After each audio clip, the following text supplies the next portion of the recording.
Chapter 1106. In the end, I came to Edras with a heart full of anger, only to teach a bunch of arrogant royal soldiers a lesson? After leaving Extania, Noah flew into the sky and stopped in midair.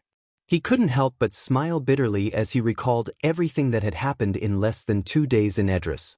Noah had let Faust go for the sake of Mishgang. Noah had let Haggart go for the sake of a trace of resonance. Furthermore, the problem of anima was about to be solved. Noah's trip this time was worth it. Of course, this was also because nothing had happened to Fairy Tale. If something had happened to Fairy Tale because of anima, then no matter how close Mishgang and Noah were, and no matter how hard Haggart kowtowed, Noah wouldn't let the two of them go. Although, this is just a theory of results. Regardless, Noah's goal in coming to Edras had been accomplished. Now, all that was left was to wrap things up. With that thought in mind, Noah lifted his head and looked at the sky. Wang! No one knew if it was a good plan or not, but the sky that had become extremely dark suddenly surged up like water that had been boiled. Has it begun? As Noah muttered, the pitch-black clouds suddenly spun like a huge whirlpool. Not long after, a huge hole appeared in the center of the whirlpool like dark clouds. Beep, beep, beep. Dazzling flashes of lightning began to flash from the huge hole. Whoosh! The howling wind also seemed to be stirring up a storm, causing the entire sky to become violent. Under such circumstances, from the ground below, streams of seemingly substantial air currents rose like steam without any warning. They were carried by the violent winds and soared into the sky. They were like streams of water that flowed into the huge hole in the sky. As the thick, substantial airflow was absorbed by the huge hole, the entire Idras underwent an earth-shattering change. Rumble! With Extania in the lead, the floating islands in the air suddenly lost their buoyancy for no reason and turned into huge meteors that slowly fell to the ground amidst a series of tremors. The floating islands were able to float in the air because of the mana contained in the ground of the floating islands. At that moment, whether it was the mana contained within the ground of the floating island or the mana contained within the vast land of the Edras continent, all of it was being reversed by the anima and turned into streams of dense air currents that flowed into the world of Aslan through the gigantic hole. Of course, this wasn't just limited to the mana contained in the earth. Even the mana stored in the magic crystals, magical weapons, and magical tools that humans extracted from the earth and created into magic crystals, magical weapons, and magical tools began to transform into streams of mana that rose into the sky. As a result, the imperial capital that was like a paradise with the support of magic fell into unprecedented chaos. The light-type magic crystals that acted as street lamps all lost their light. The fire-type magic crystals that acted as furnaces all lost their light. The wind-type magic crystals that acted as the driving system of transportation all lost their function. The water-type magic crystals that acted as the water source all stopped gushing out. The civilization of the imperial capital instantly returned to a state that was no different from ancient times, causing the residents who were immersed in enjoyment and convenience due to the existence of mana and magic to panic. It was as if they had encountered the end of the world, and their faces were filled with despair. Noah had expected all of this to happen a long time ago. That was why Noah wasn't the least bit surprised. However, the changes in the next second really surprised Noah. One, he saw that Noah's body was emitting a gentle light that illuminated Noah's astonished face. Bang! However, in the next second, the light that enveloped Noah's entire body seemed to have been dispelled, and it exploded amidst a muffled sound. What's going on? Just as Noah fell into a state of shock, figures like Noah who were enveloped by the light began to float into the sky from Extania that was slowly falling to the ground. They were none other than the Transcendents. What's going on? What's going on? I can't control my body. Amidst the panicked voices, the group of surpassers led by Haggart was involuntarily carried by the light that enveloped their bodies and floated into the sky.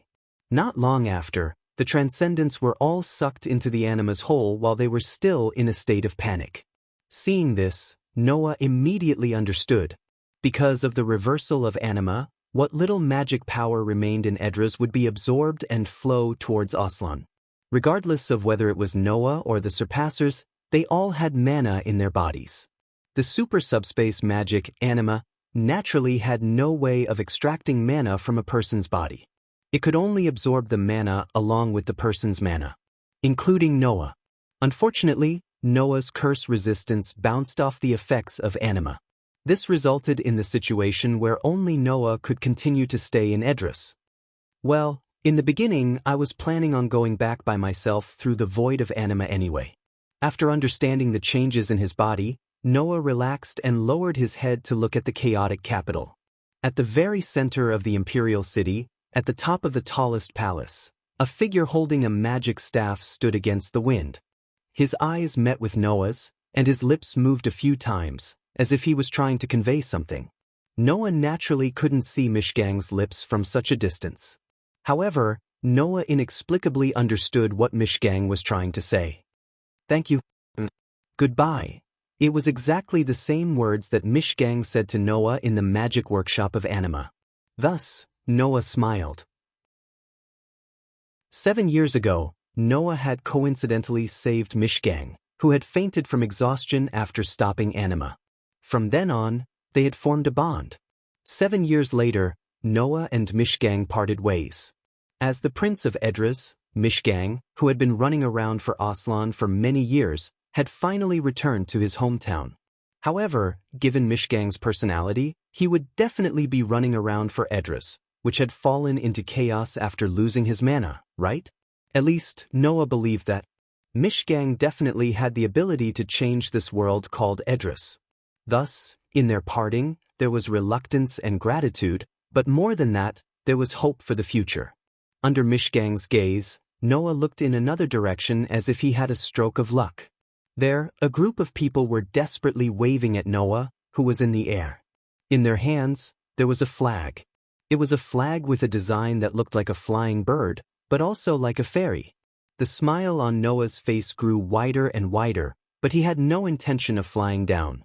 Instead, he waved in the direction of the flag and looked at Mishgang, who was standing at the top of the palace. Then, he turned around and turned into a meteor, flying into the huge black hole in the sky. At this point, Noah's short journey in the world called Edris came to an end. Through the huge hole in the anima, Noah flew to the other end of the tunnel at an extremely fast speed. After flying for an unknown amount of time, Noah felt his vision being filled with light. Then he flew out of the hole and passed through the clouds, returning to the familiar world. Noah, brother Noah. As soon as he flew out of the hole, Noah heard a burst of cheers. Looking down, he saw that in Magnoria, a group of fairy tale sorcerers were waving and cheering at Noah in unison. However, when the surpassing sorcerers were spat out of the hole one by one, all of them were stunned. After a while, earth-shattering screams rang out. Cat? Chapter 1107. At first, Noah was worried that the flow of time between Aslan and Edris would be different. In the past, he had left for less than an hour, but in the end, an entire month had passed in the world of fairy tale. Now, this was the first time that a case like this happened. This worry was not unfounded. In fact, Noah had been to 2 parallel worlds in the world of the M-shaped moon. One of the 2 parallel worlds was about 10 years ago, while the other was about 10 years later. Since Aslan and Edris were also parallel worlds, then there was a need to consider whether there would be problems with time between the 2 worlds. Fortunately, unlike the world of the M-shaped moon, the flow of time between Isrand and Edris was almost exactly the same. In other words, however long Noah spent in Edris, the same amount of time had passed in Isrand. Therefore, when Noah returned to Isrand from the world of Edris, it was already 1 or 2 days after the incident with Anima. Of course, compared to the other 2 things, this 1 or 2 days seemed so insignificant. One of these 2 things was naturally the arrival of the transcendence of Extania in Isrand. That day, the scene of a large group of cats like Hubby and Xia Lulu descending from the sky really destroyed the worldview of many fairy tale sorcerers. This was especially so for Hubby and Xia Lulu, who had only seen each other as fellow transcendents, and had not seen any other transcendents before this. However, compared to the people of fairy tale, the Transcendents of Extania were actually very happy about their arrival in Isrand. After all, in Edras, the Transcendents were bullied because they were too weak. In order to not be bullied, they had to tell the big lie of gods and angels. It was really quite tiring for them. To be able to leave that kind of world and come to a new magical world, for the Transcendents of Extania, it was indeed like a new life. As for Hubby and Xia Lulu, to be able to see so many of their fellow Transcendents, they could not say that they were happy, but there were also some who seemed to be unhappy. It could be said that it was very complicated. The reason was naturally because Hubby and Xia Lulu were thrown into the world of Isrand before they were even born. Perhaps it was because Hubby and Xia Lulu had seen through the grudge in their hearts towards the Transcendents. After meeting them, Hubby and Xia Lulu seemed to have a lot to talk about in private. After that, Hubby and Xia Lulu seemed to have untied a lot of the knot in their hearts and regained their vitality. The next day, Shagget led the entire race of Surpassers away from Fairy Tale. Although the Transcendents in Fairy Tale felt that it was very interesting to have the entire Transcendents join the guild, it was a pity that the Transcendents generally did not have high combat strength. If they only worked as archmages for a living, they would definitely not be able to support so many Transcendents. Therefore, Hubby proposed to find another place to live and let the Transcendents live a peaceful life. He led the Transcendents away from Fairy Tale. Hubby and Xia Lulu did not follow them. Hubby and Xia Lulu also did not invite Hubby and Xia Lulu to come with them. Presumably, the three of them had talked a lot before this. Therefore, when they left, they parted ways amidst laughter and laughter. However, in addition to Hubby and Xia Lulu, there was another Transcendent who stayed in Fairy Tale. Compared to the Transcendents, this place is more suitable for me. Standing on top of a table, a black cat that looked no different from Hubby and Xia Lulu said seriously. It looked more like a leopard cub than a cat. Also, I want to see what's so special about the place the prince has been staying in for so many years. Hearing that, the Transcendents in Fairy Tale welcomed it with open arms. Only Noah looked at the black cat that was no different from Hubby and Xia Lulu in size. Then, he thought of the decisiveness and courage in the battle with him. His expression was somewhat strange. That black cat was none other than Lilu, captain of the 2nd Magic War unit of the Edras army, Pansa Lili. Because Aslan's magic seemed to reject Li Li's physique to a certain extent, it couldn't tolerate Li Li's unique physique. Li Li's body became like this when he passed through the anima. In that form, Li Li's battle prowess was like heaven and earth compared to before. In his current form, although Li Li's combat power was still much higher than Hubby's and Xia Lulu's, there was still a gap between him and an ordinary magic shooter, not to mention the power that he possessed when he was the captain of the magic army like Ilusa of Edras. Of course, Li Li could still return to his original form through his own magic power. However, that form could only be maintained for a short period of time. But the moment he returned to his original form, Li Li's battle prowess would instantly recover. By then, even if he couldn't compare to Ilusha, Li Li would definitely be able to match Naz and Gray. The Fairy Tale members who hadn't experienced Li Li's battle prowess welcomed him with indifference. Only Noah looked at Li Li's short stature and thought back to the youth's burly form. No matter how he looked at it, it felt weird. However, Noah understood Li Li's words. Unlike the average surpasser, Li Li had been in the royal army for a long time and had long been used to fighting and killing. Instead of leaving with the surpassers who stood aloof from worldly affairs, it was better to stay in the Fairy Tale. It was indeed more suitable for Li Li.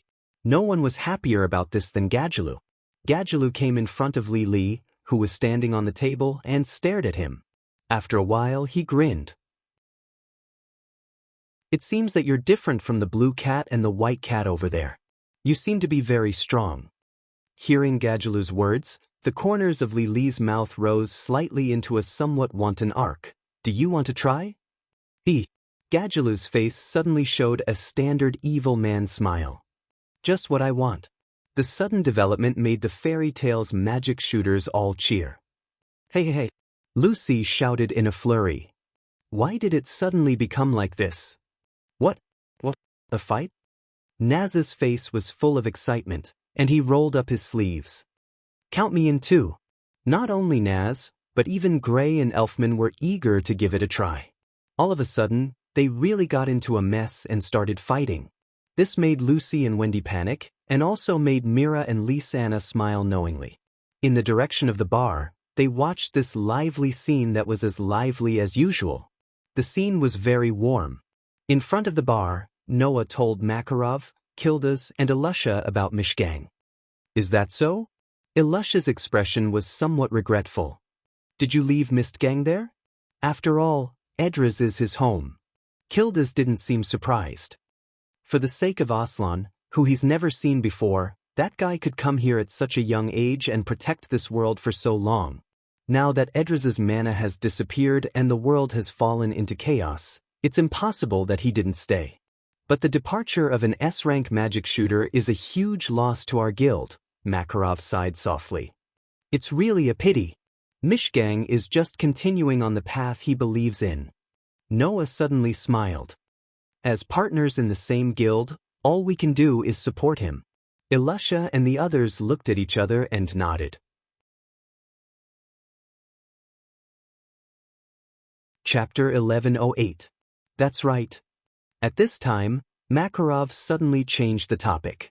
Speaking of the S-rank Archmage, this year's seems to be coming soon, right? That?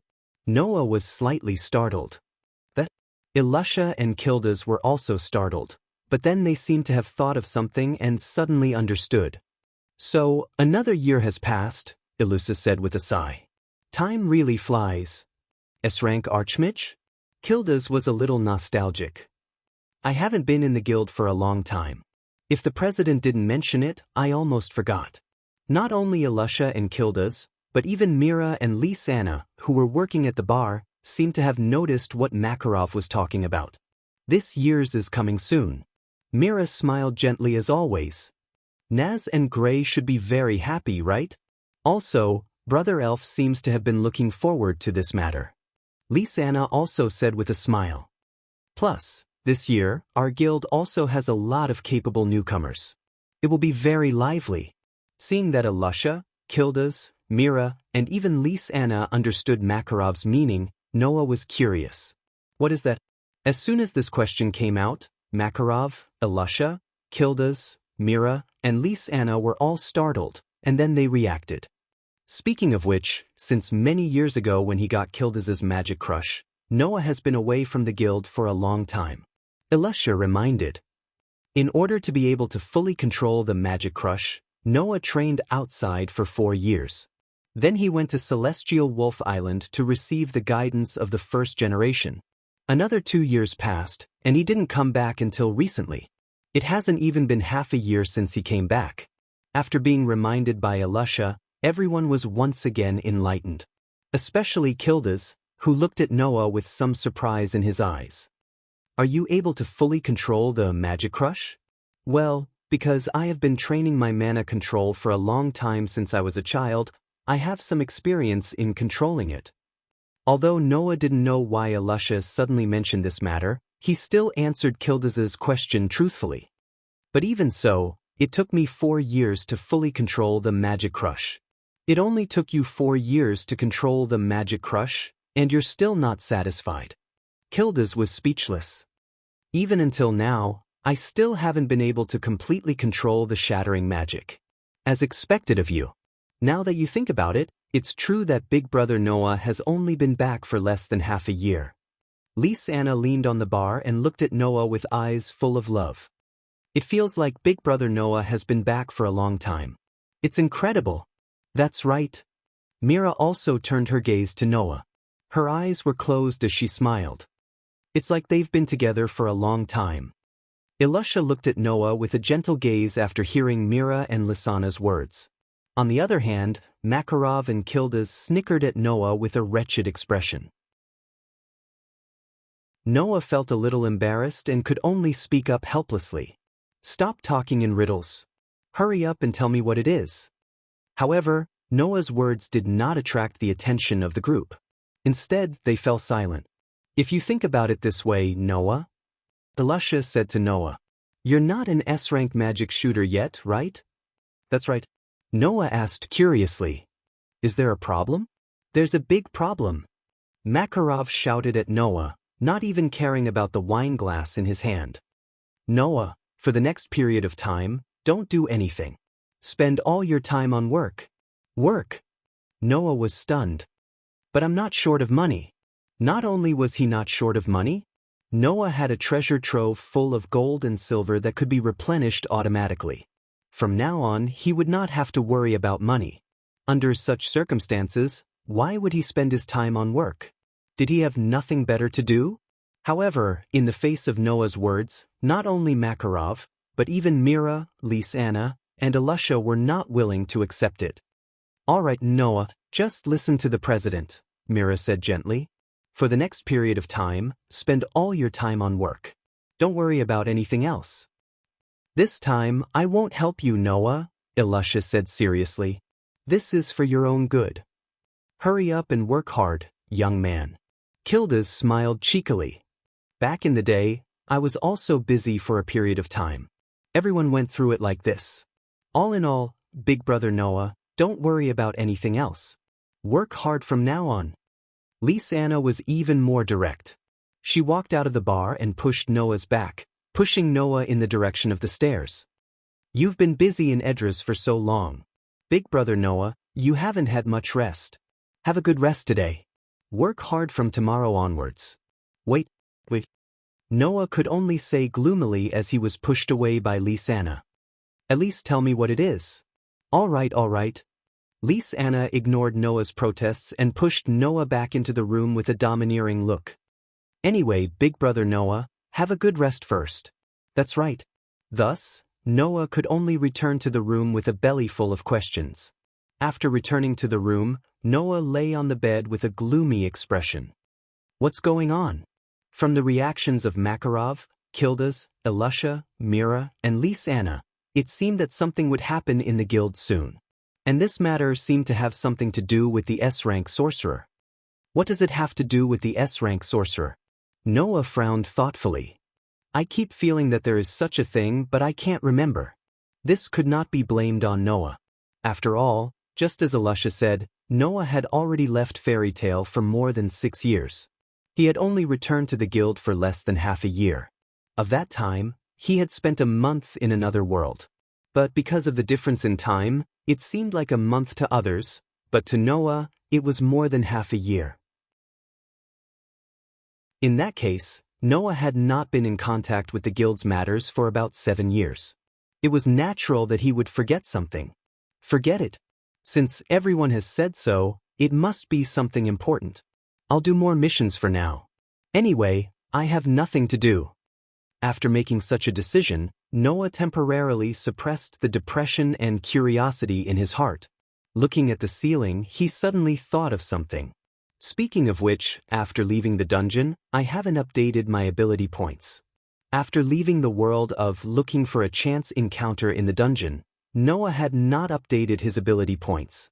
It was not because Noah had forgotten, but because after leaving the world of looking for a chance encounter in the dungeon, Noah had not experienced any decent battles. In the world of Elves Sword Dance, Noah had only experienced a few insignificant battles. The only battles that could be converted into experience points and ability points were the battles with Lotus and Versilia. In this world, Noah had not experienced any decent battles, and the only battles that could be considered decent were few and far between. Under such circumstances, his ability value couldn't grow much. Thus, Noah had not updated his ability points. Let's see how much my ability points have increased. After saying that, Noah stood up and took off his shirt, revealing the complicated pattern on his back that represented God's grace. After transforming the source of mana in his body into a source of divine power, Noah adjusted the divine power and made it flow throughout his body. Wang! A faint blue light bloomed.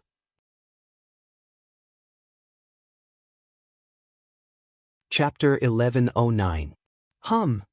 A mysterious blue light bloomed from Noah's back, illuminating the entire surrounding space. In the blue light, on Noah's back, the complicated and mysterious characters that were originally engraved around the fire-like pattern began to float, and as if they had gained life, they constantly rotated, jumped, and even changed. What Noah needed to do was to absorb the experience points accumulated from the previous battles into his body, which was filled with divine power. Then he would use the divine power to draw out the experience points and turn them into actual nourishment, changing them into ability points, and increasing the extent of his ability points. Over time, the mysterious characters that were rotating, jumping, and even changing on Noah's back gradually changed, and one by one, they lined up and returned to Noah's back, engraved on it. Not long after, most of the mysterious characters around the fire-like pattern that was originally engraved on Noah's back changed. If Noah could see his back, he would be surprised, because there were suddenly a lot more sacred characters on it. Of course, Noah could not see the ability points on his back. However, perhaps because Noah's ability points were updated by himself, when the blue light on Noah's back gradually disappeared, a burst of information suddenly came from the ability points on Noah's back and rushed into Noah's mind. This burst of information recorded the information of Noah's ability points that had been updated at this moment. When Noah received this burst of information and knew the status of his ability points, Noah immediately opened his eyes. His eyes were full of astonishment. Noah Dole LV. For strength, A. 846, S. 966, durability, A. 868, S. 976, dexterity, A. 855, S. 970, agility, A. 873, S. 985, magic, A. 842, S. 959, mystery, H.G. magic, I.H. swordsman, I.H. magic, weapon refining, steel making magic. Copy, refine, and forge weapons. Replicated, refined, and forged weapons will be weakened to a certain extent depending on the level, performance, and ability of the weapon. Replicating, refining, and forging weapons will depend on the weapon's level, performance, and ability to maintain the weapon for a certain period of time. Protection of the sword, resident magic. Obtain permanent protection according to the attributes of the contracted spirit. Contract a sword spirit as a sword spirit. Obtain the sword spirit's protection and weaken physical attacks. The degree of weakening depends on the strength and ability of the target. Cold, smelting, quick attack magic gradually turn the target into steel. Once the tempering is successful, it will be crushed. The tempering speed depends on the strength and ability of the target. Skills, protection from the world, it was a permanent skill. Equal to luck. Events that were directly related to luck would eventually lead to the most favorable outcome. A large amount of information filled Noah's mind. After understanding the situation of his ability value, Noah's face was full of shock. After a while, he didn't know whether to laugh or cry. I didn't expect that my magic would be discovered. Those who had received the grace of God had also received the grace of magic from the very beginning. In the world of looking for a chance encounter in the underground city, magic was originally something that only magic races who were born with the talent to practice magic could possess. Humans and most other races were unable to receive the favor of magic. However, God's favor allowed everyone to receive equal treatment in magic.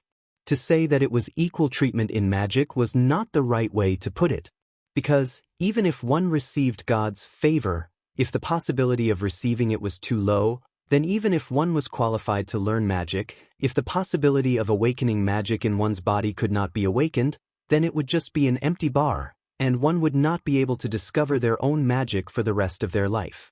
But on the other hand, as long as there was an empty bar, then no matter who it was, they could discover their own magic and obtain the power of magic.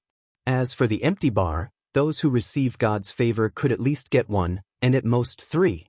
Noah had the most 3, and he had 3 empty bars. Now, these 3 empty slots were all filled up. How could Noah not be shocked? But, immediately after, Noah did not know whether to laugh or cry. There was no other reason. The 3 magic that he discovered were all elven magic from the world of elven sword dance. Has-T once said that the discovery of magic is the same as the discovery of skills. It is based on a person's experience, nature, interests, and wishes, and various other reasons to awaken it. Noah sighed.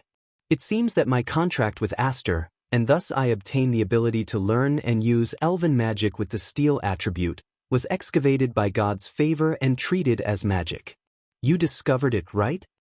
Originally, if one wanted to learn elven magic, they would need to go through systematic learning and practice, and they would need to have a certain level of talent to be able to learn elven magic.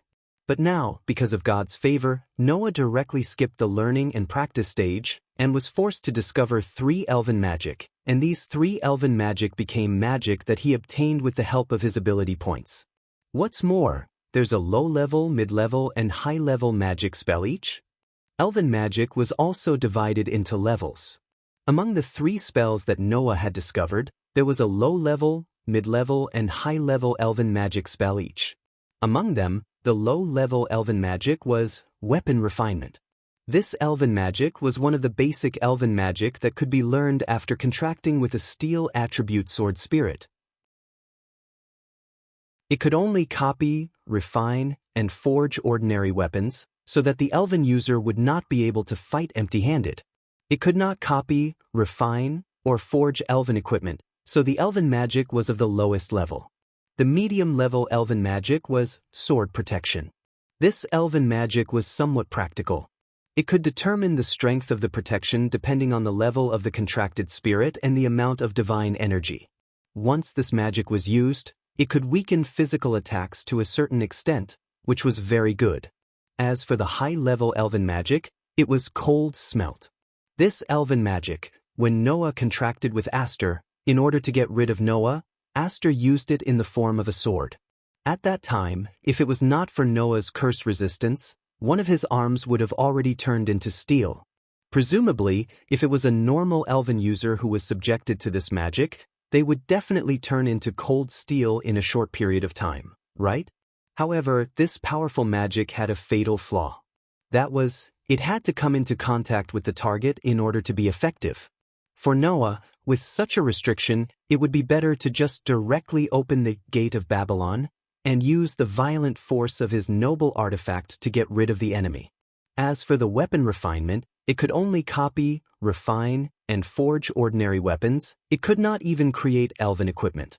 In the hands of Noah, who had an endless supply of noble artifacts, it was simply a chicken rib of chicken ribs. Therefore, among the 3 magic, the Sword Protection was actually a bit useful to Noah.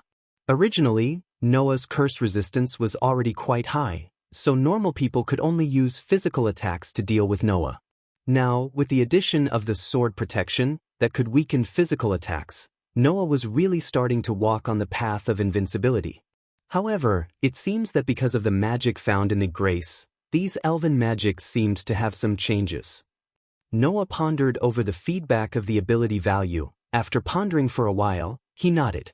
Let's try out the icy smelting first. After making up his mind, Noah immediately wanted to find something to try. However, in the next moment, something that Noah did not expect happened. Just as Noah uttered the words, icy smelting, in the direction that Noah was looking at, a vase placed on the windowsill suddenly trembled. In the next second, the vase turned into heavy, ice-cold steel. Under the sunlight, it reflected a cold arc. Seeing this, Noah was stunned, then immediately his eyes suddenly lit up.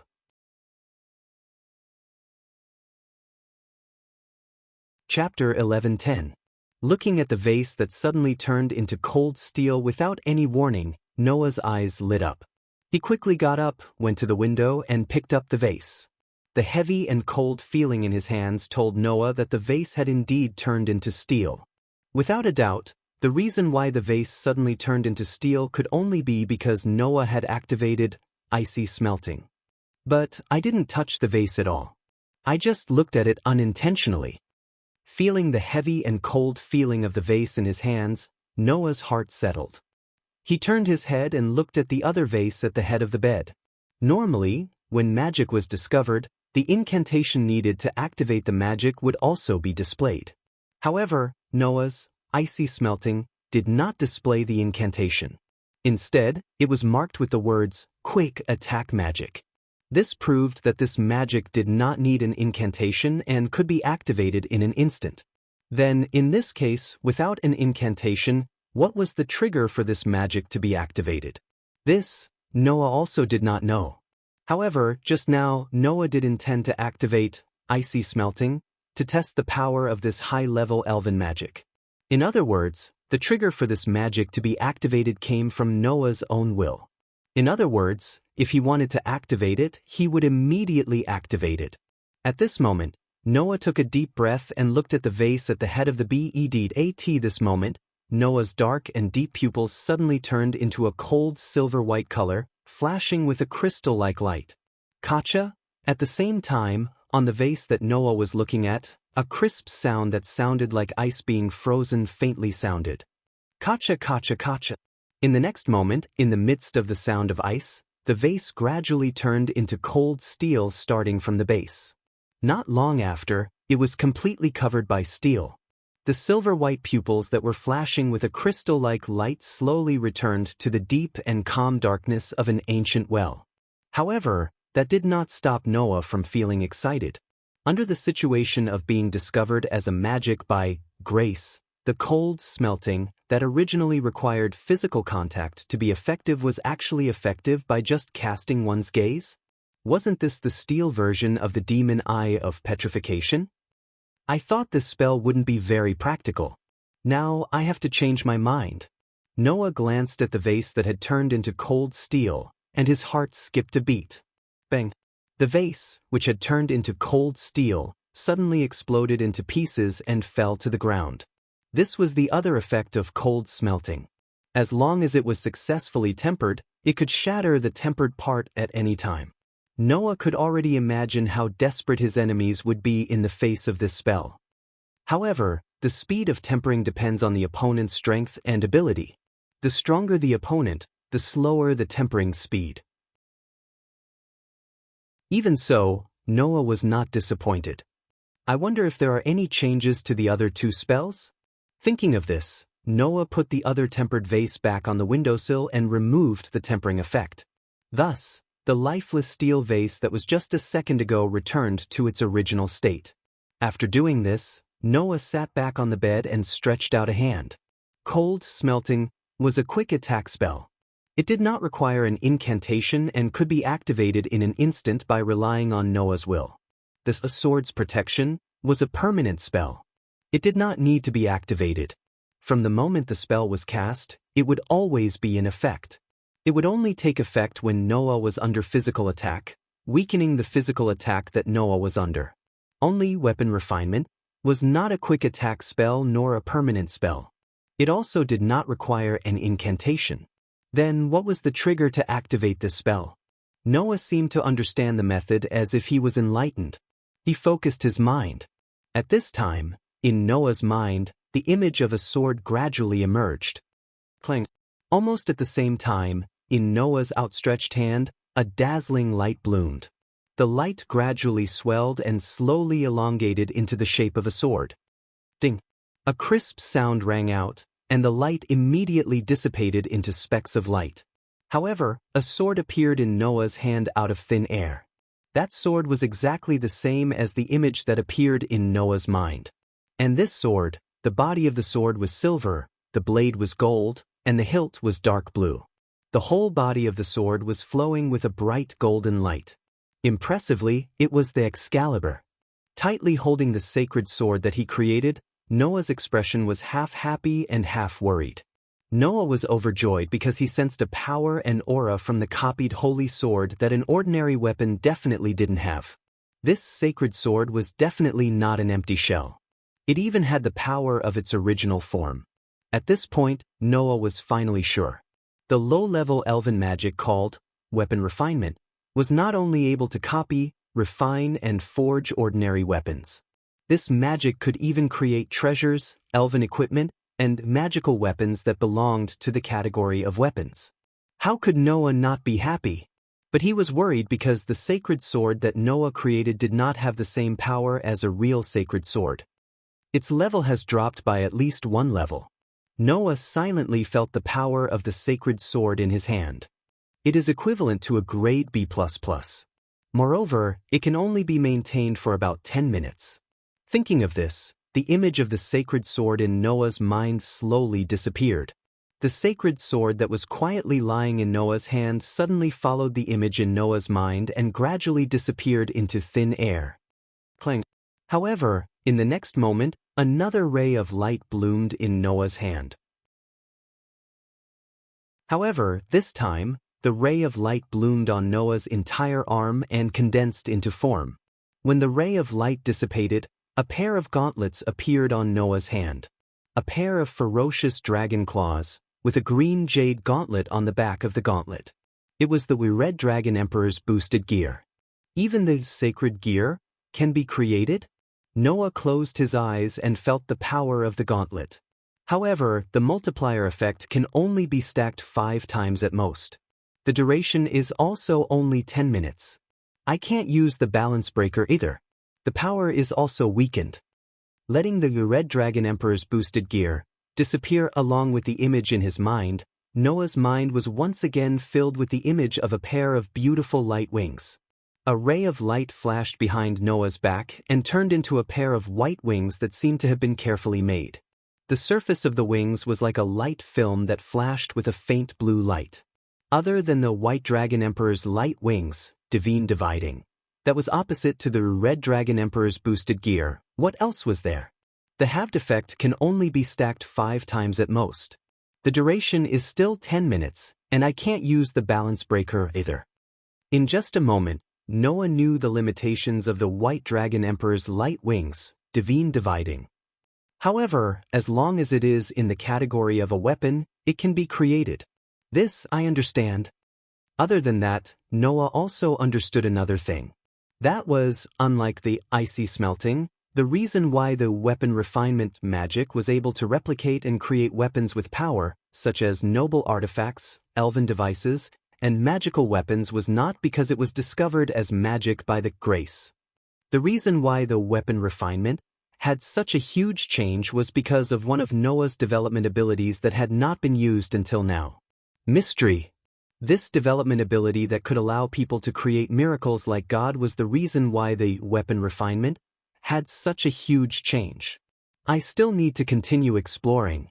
For a moment, Noah was immersed in trying out the new power that he had obtained.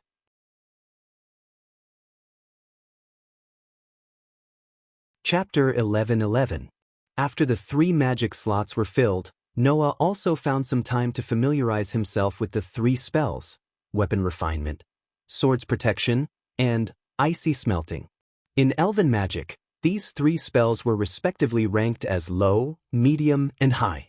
After being discovered as magic by Noah's favor, these 3 spells were improved by more than 1 level in terms of power, level, and practicality. For example, the spell, weapon refinement, could only be used to create normal weapons. Even the elven device could not create the most basic elven magic of the steel attribute. Most elven users would only use this spell as an introductory practice for elven magic. Not many would actually use this low-level elven magic in battle. However, with the support of Mystery, this low-level elven magic spell was completely transformed. It was not just normal weapons. As long as it belonged to the category of weapons, then, no matter if it was a noble artifact, an elven device, or a magical weapon with weapon refinement, it could be created. Although there were thousands of noble artifacts in Noah's treasure vault, if the level of the weapon created by weapon refinement was too high, then there would be issues with level weakening and maintenance time. It seemed to be very useless, but Noah only had noble artifacts, like Red Dragon Emperor's boosted gear and White Dragon Emperor's light wings. Noah did not have any of those. To be able to use weapon refinement to create these sacred gear, even if there were still issues with level weakening and maintenance time, but to be able to use the power of these sacred gear, it was still a gain. Not to mention, Noah still had many worlds that he had not been to. Who knew if there would be more interesting weapons in those worlds? Therefore, the weapon refinement spell was still quite useful. As for the swords protection spell that could weaken physical attacks against Noah, it was also quite useful for Noah, who had the curse resistance and was immune to most mystical powers. As for icy smelting, this steel version of the Eye of Petrification did not need to be mentioned. The only weakness of these 3 spells was that they consumed a lot of mana. Don't forget, it was different from normal magic. The magic in the world of looking for a chance encounter in the dungeon was rather traditional magic. When used, it consumed mana converted from mental strength. Noah's magic power was endless. However, spiritual power was a different story. Of course, thanks to Noah's extraordinary soul, coupled with the specialization of the daybreak star pattern, that could strengthen the mind in the world of absolute dual blades, Noah's mind power could be considered terrifying compared to ordinary people. But naturally, it could not be compared to magic power, divine power, which could be said to be endless. Therefore, this was still a problem. Furthermore, each of the 3 spells had their own limitations.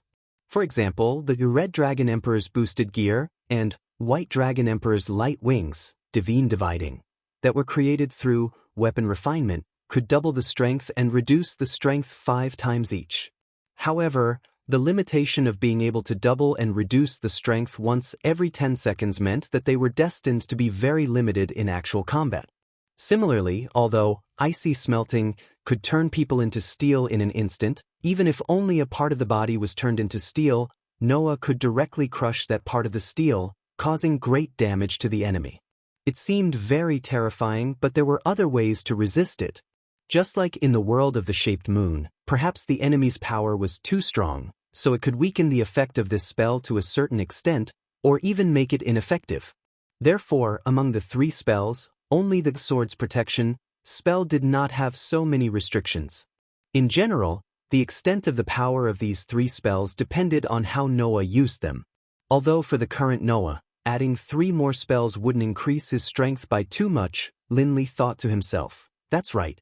After all, it was only 3 spells.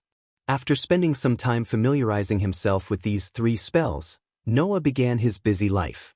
To be more precise, it was under the supervision of Mira, Lysana, and the others that he lived a busy life. I'm back. After coming in from outside, Noah slowly exhaled and greeted his companions in the guild. Big brother Noah, welcome back. Lysana, who was busy at the bar, immediately put down what she was doing and took out a thick stack of papers from the bar counter. She smiled sweetly in front of Noah. Is the work done?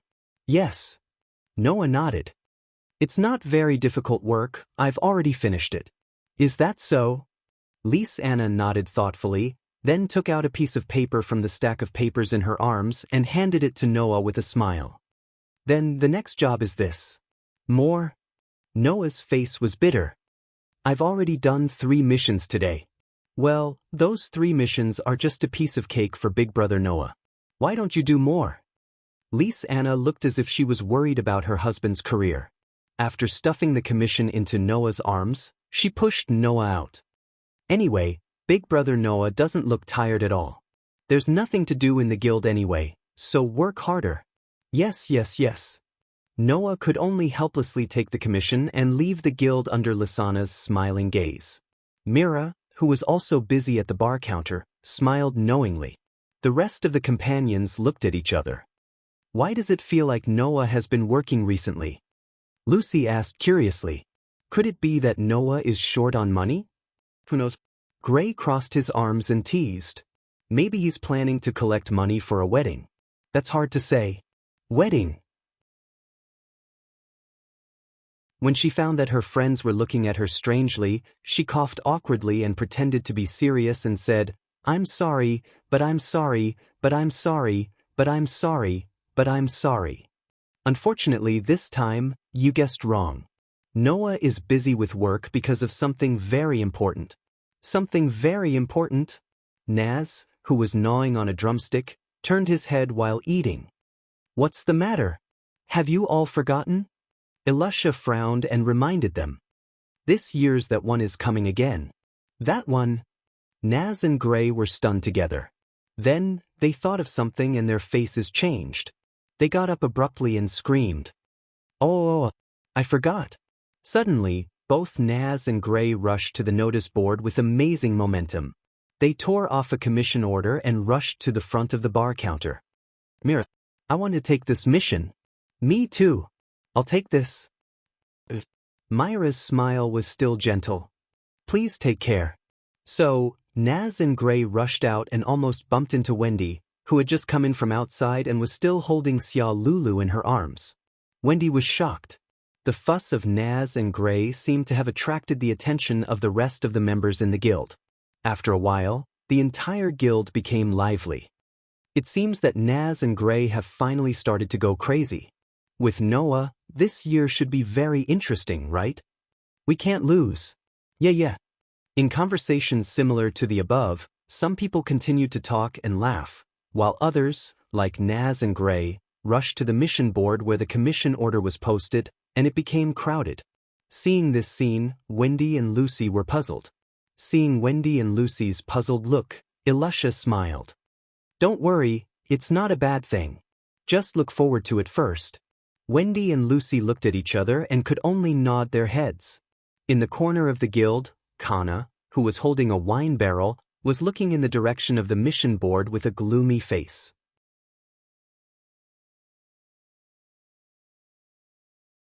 Chapter 11-12. As the entire fairy tale fell into an unprecedented situation, or perhaps it could be said to be as lively and noisy as ever, in the following period of time, many sorcerers in the guild, including Noah, began to crazily complete quests.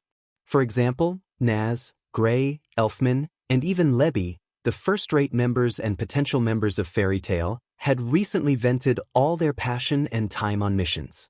On the other hand, Mikao, Wakaba, Wendy, Lucy, and the rest of the Fairy Tale veterans and rookies were the same as before. They still did what they were supposed to do. At most, they would complain about Naz, Gray, and the others making a ruckus. As for the S-rank magic shooters like Elusa, Mira, Kildas, and the rest of the Fairy Tale S-rank magic shooters, it was as if they were looking at their former selves. They silently watched the crowd fall into a frenzy for the sake of the mission, and from time to time, they would smile knowingly. Only Lise Anna seemed to have really become Noah's housekeeper.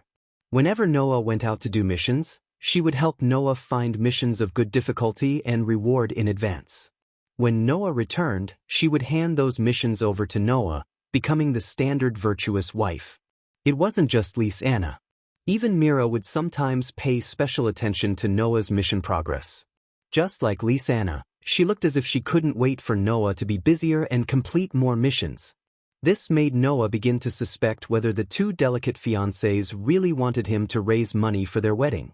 Fortunately, Noah had just obtained 3 new magic spells and was in the experimental and exploratory stage.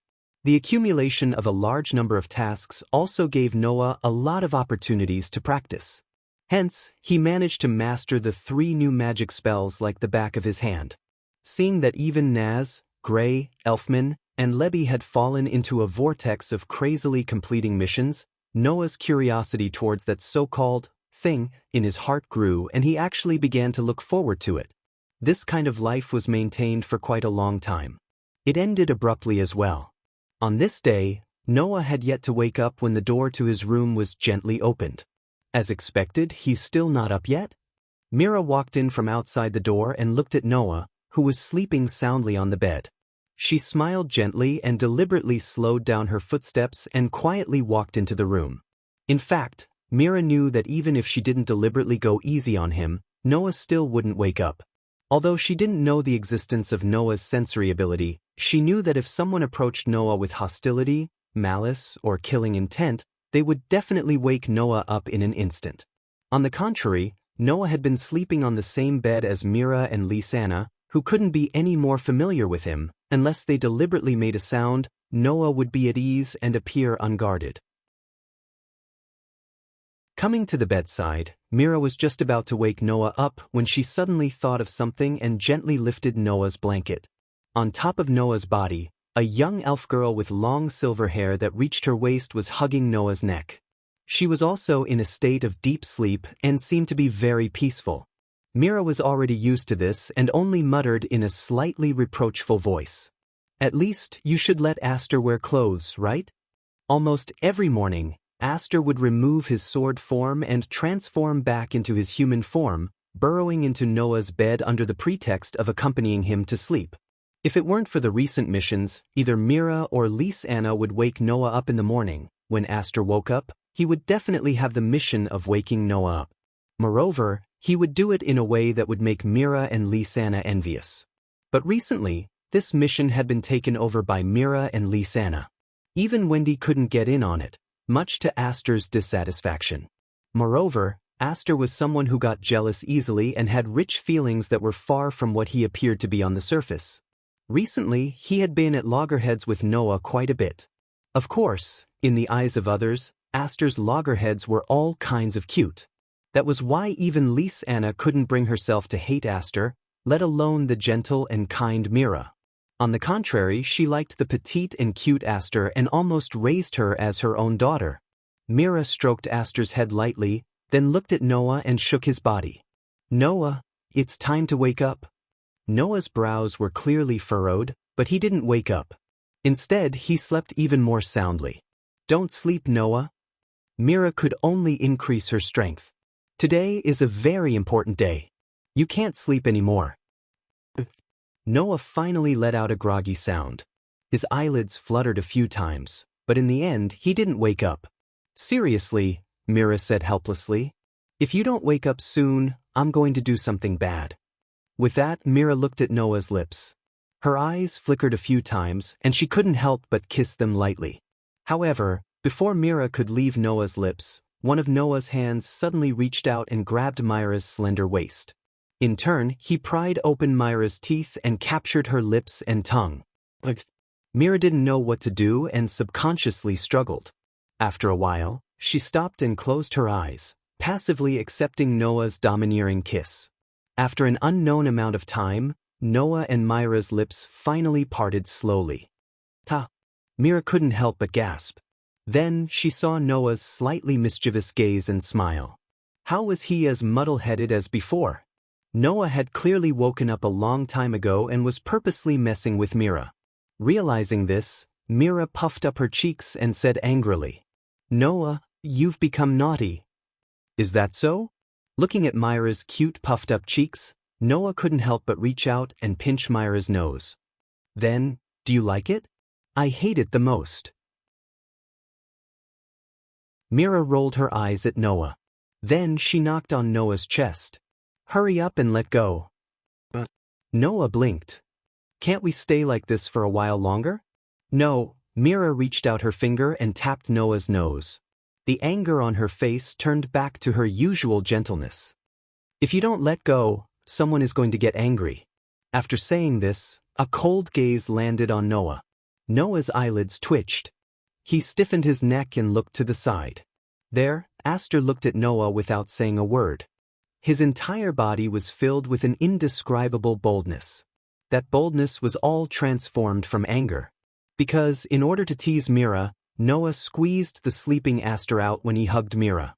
While this woke Aster up, it also made him angry. Aster stared at Noah expressionlessly. "I was squeezed out." "That?" Noah laughed dryly. "I didn't do it on purpose, Master." Aster still stared at Noah expressionlessly. "I was squeezed out."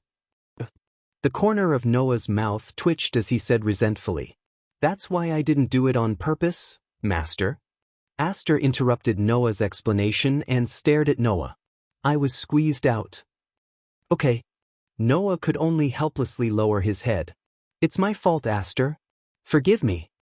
Only then did Aster's cold expression slightly ease up, making Mira unable to restrain a smile. Aster glanced at Mira. Then he hugged Noah's neck and declared, "This is my master." "I won't steal Aster's master." Mira smiled. She extended her hand and gently stroked Aster's head. "However, Noah belongs to all of us. You can't monopolize him." At that moment, even Aster couldn't resist Myra's gentle aura. He was speechless. Seeing this, Noah couldn't help but laugh. It seemed that there was finally someone who could control this slightly willful sword spirit.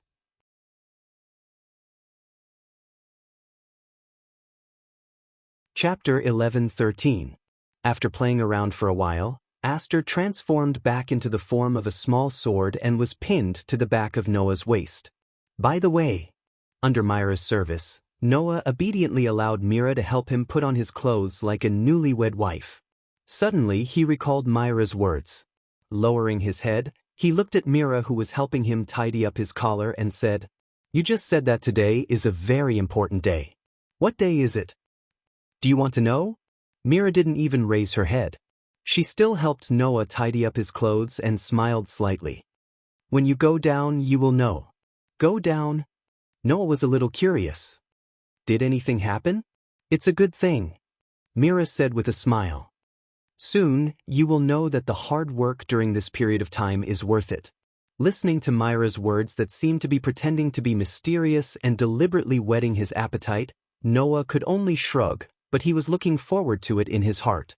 No matter what, during this period of time, Noah did work hard to complete a lot of commissions, so much so that he earned about 10 million in remuneration alone.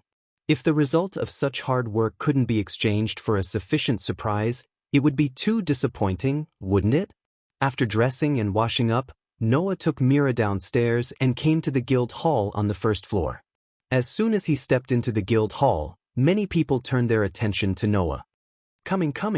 Natsi looked particularly excited. His eyes looking at Noah were even full of fighting spirit. "Very good, I'm burning. You're the only one left, Noah." Gray's mood seemed to be much higher than before, and he grinned at Noah. Sure enough, only this time is exciting. In addition to Naz and Gray, Lucy, who was on the side, had a puzzled look on her face. She almost had the word, "what?" engraved on her face. As for Elusha, it was rare that she was not present. Wendy was the only one who trotted to Noah with small steps. She raised her head and gave Noah a cheerful smile. "Good morning, Brother Noah." "Good morning, Wendy." Noah reached out and patted Wendy's head out of habit. "You're very energetic today too." "Yes." Wendy nodded her head heavily. Her mood was much better than before. Because everyone in the guild seems to be very excited today. Noah only noticed it after Wendy mentioned it. At this very moment, almost all the sorcerers of Fairy Tale were gathered in one place. They did not go out to work, nor did they eat and drink, nor did they chat. Instead, they were gathered together, restless as they discussed something. In Fairy Tale, there was a stage that looked like a stage. Now, the stage was covered by a curtain, as if there was some kind of program being prepared. A group of sorcerers from Fairy Tale were gathered in front of the stage. Looking at the stage covered by the curtain and the scene of his companions gathering together, Noah could not help but stare blankly. What's going on? As soon as his voice fell, a clear voice responded to Noah's question. Later, the chairman will have something important to announce. As she said this, Lise Anna appeared behind Noah without anyone noticing. She jumped onto Noah's back and hugged his neck. "Good morning, Brother Noah." "Good morning, Lise Anna." Noah could not hide his curiosity as he asked, "Is it related to the work you've been doing for me all this time?" "Of course." Lise Anna pressed her cheek against Noah's cheek. Her intimate appearance made Wendy extremely envious. "Big Brother Noah, you will soon know that your efforts during this period of time were definitely not in vain." Noah nodded expectantly, causing Mira, who was beside him, to grin. "Then you guys chat first. I have to go and prepare." After saying this, she did not give Noah time to react and directly left in the direction of the stage. But Noah looked around. "Why don't I see Elusha?" "Now that you mention it, Brother Noah." Wendy looked around the room. "Indeed, I don't see Miss Elusha." "It's not just Elusha. Kildas is not here either." Lise Anna jumped down from Noah's back and came to Noah's side with a sweet smile. "But later, all the S-rank magic shooters in the guild will be gathered." "All of them?" Noah raised an eyebrow. It seemed that something important was going to happen today. As time passed, the atmosphere in the guild became more and more lively. Noah, Lise Anna, and Wendy chatted intermittently. It was rare for them to be so relaxed. Until a certain moment, an old but powerful voice resounded throughout the entire guild. "Everyone, be quiet." Along with this voice, all the magic shooters in the guild quivered and quietened down. Noah also raised his head and looked in the direction of the stage. Under the watchful eyes of everyone present, The curtain on the high platform slowly rose. In the next moment, a few figures appeared on the stage one after another. The one in the lead was naturally Makarov. Behind Makarov, 4 figures stood side by side. Elisha, Kildas. The 3 active S-rank magic shooters belonging to Fairy Tale were led by Makarov, the guild's president, and lined up behind him. In addition to Elisha, Mira, and Kildas, there was one more person. A person who surprised everyone present. Noah, in particular, almost subconsciously cried out in surprise. Laxus? Impressively, it was the president of Fairy Tale, the grandson of Makarov, one of the 10 Saint Magi, and Noah's sworn brother, Laxus Doria. Laxus? Naz, Gray, Lucy, and the others were shocked. Even Lise Anna didn't seem to know that Laxus would appear here and exclaimed, "Why is he here?" Oh. Wendy looked at Laxus's fierce face and somewhat shrunk behind Noah's back. It feels a little scary. On the other hand, Laxus ignored the noise of the crowd and cast his gaze on Noah with a somewhat violent smile on his face. "Looks like you've been doing well recently." "You?" Noah was startled. "Why you here?" "Why what?" Laxus crossed his arms and closed his eyes. "I just came back. Wasn't the time set by you?" "I set it." Noah frowned at first, then finally remembered. Last time, because of the trouble Laxus had caused, when Makarov had planned to expel Laxus from the guild, Noah had protected Laxus in the name of the next president. It was only a symbolic punishment of confinement for a period of time. Now that he thought about it carefully, it seemed that the confinement time had indeed come. "As soon as I was released, I was caught by Grandpa," Laxus said to Noah as if he found it troublesome, but also as if he was eager to give it a try. "But this is good too. If you want to become an S-rank archmage, let me be your obstacle." S-rank archmage? Noah raised an eyebrow. Seeing that the atmosphere between Noah and Laxus was no longer as dangerous as before, Makarov was happy in his heart. At the same time, he coughed dryly, looked at everyone below the high platform, and said in a clear voice, "According to the rules of Fairy Tale since ancient times, now, I will announce the list of candidates for the S-rank Archmage promotion exam." The whole audience suddenly went silent. In the next second, deafening cheers resounded throughout Fairy Tale. S-rank Archmage promotion exam? Lucy, Wendy, and the others who had just joined the guild were completely shocked. Not to mention Lucy and Wendy, even Noah had a look of amazement on his face. S-rank Archmage promotion exam? Has it already reached this stage?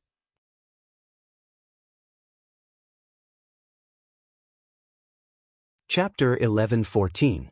The S-rank Magic Shooter Advancement Test. As the name implied, it was a test that would allow those who passed to be promoted to the highest rank in the guild, S-rank.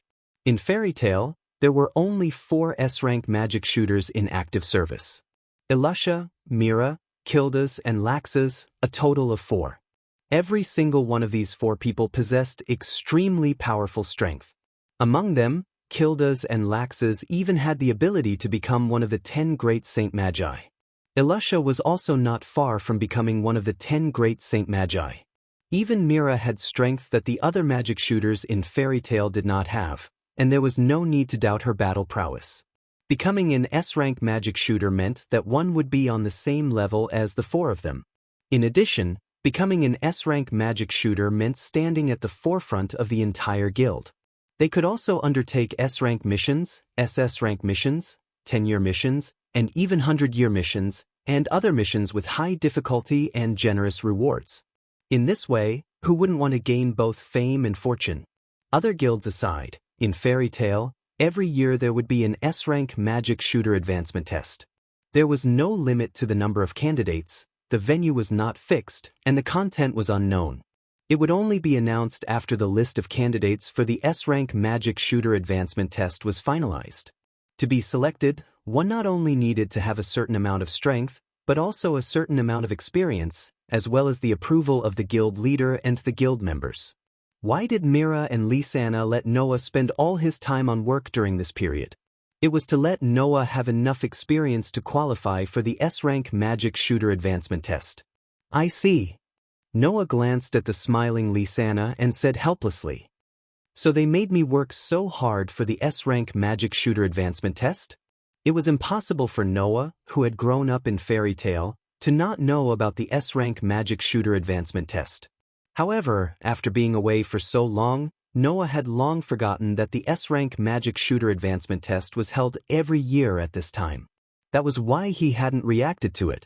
Now that he understood what was going on, Noah's eyes could not help but flash with some excitement. As mentioned before, Noah would sooner or later take over the position of Fairy Tale's guild leader. He would inherit the guild from Makarov and protect this place that was equivalent to Noah's home. As for the previous 3 presidents of Fairy Tale, almost all of them were famous figures. If Noah were to become the 4th guild leader, he could not let his position fall. That was why Noah's initial goal was to become an S-rank magic shooter.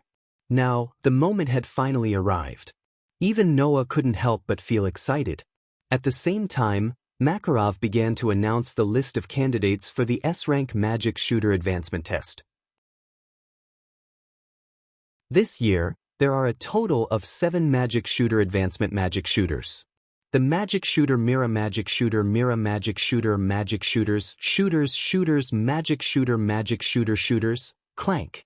Suddenly, a curtain of light shot out from the crystal ball and hovered in midair. On the light screen, there were 7 portraits of people.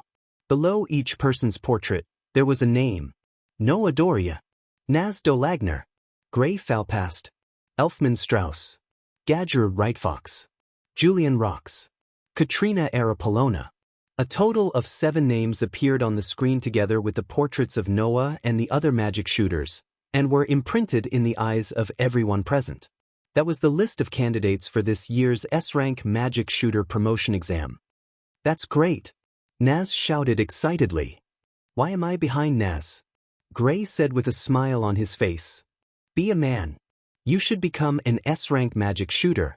Elfman clenched his fists, unable to hide his excitement. I didn't expect that when I saw that guy busy with work, I couldn't help but get busy as well. I was actually selected. Gadger grinned and glanced in Noah's direction. He was also somewhat excited. But why is Julian included as well? Julian also glanced at Noah, but shrunk his head. Just like before, he was still somewhat afraid of Noah. Only Katrina was not too excited, nor did she show any expression. She just closed her eyes, and the atmosphere around her was more or less heavy. Katrina.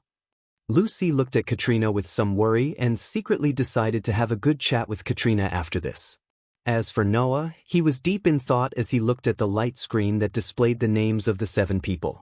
Almost all of them are people below S rank in the guild who are active on the front lines. Wasn't that right? Apart from Noah, Naz, Gray, Elfman, Gadgeru, Julianne, and Katrina were all the strongest magic shooters in Fairy Tale apart from the S-rank magic shooters. Noah was not surprised that there was such a group of people who could be selected for the S-rank Magic Shooter Advancement Test. Originally, in Laxus's Thor gang, there were 3 people like Freed, Bikesro, and Ibarglin who were at the front lines. If they had worked hard, there should have been 1 or 2 people who could have been selected, Lisanna said with some regret. However, due to Rax's confinement, Freed and the others insisted on accompanying him no matter what. During this period of time, they didn't have any work to do and weren't active enough. That's why they were eliminated. Noah nodded in understanding and cast his gaze on the high platform. There, Makarov raised the crutch in his hand and pointed at the light screen next to him. The selected magic shooters will have a period of preparation time. Before the preparation time is over, everyone must choose a partner in the guild. Partner? Noah's heart skipped a beat. In other words, the S-rank Magic Shooter Advancement Test this time is actually a pair of 2? That's right. On the high platform, Elusha nodded and affirmed Noah's words. There are 2 rules for choosing partners. First, you can't choose an S-rank magic shooter as your partner. Second, you must be a magic shooter in the guild. Then, where is the test venue? Gray raised his hand. Where is the test venue? Hearing this, Mira, who was holding the crystal ball in her hand, smiled. This year's test venue is Celestial Wolf Island. Celestial Wolf Island? Everyone suddenly became thoughtful. Celestial Wolf Island? Noah was a little surprised. According to Noah, our guild's first chairman seems to still exist on Celestial Wolf Island. Makarov said in a loud voice. Therefore, this time's test venue was chosen on Celestial Wolf Island to let the first chairman witness the growth of the new generation of fairy tale. Do you all understand? Yes. The magic shooters in the guild responded loudly. Perhaps it was precisely because they wanted to let the first chairman of fairy tale witness the growth of the new generation in the guild that the candidates for the S-rank magic shooter advancement test this time were the best in the guild in terms of battle prowess. Otherwise, a sorcerer like Levi, who had been working hard recently, should have been able to get 1 or 2 people selected because of her active activities. As for the specific test content, it will be announced after we depart for Celestial Wolf Island. Elusha suddenly smiled. One thing is certain, and that is, in front of you, there is a checkpoint set by us S-rank magic shooters waiting for you to challenge. That's right. This sentence made all the candidates, except for Noah, break out in a cold sweat. Laxus looked at Noah with an imposing smile on his face. I'll be waiting for you on Celestial Wolf Island. Hearing Lax's words, Noah also smiled, not to be outdone. At this point, the S-rank magic shooter advancement test officially began.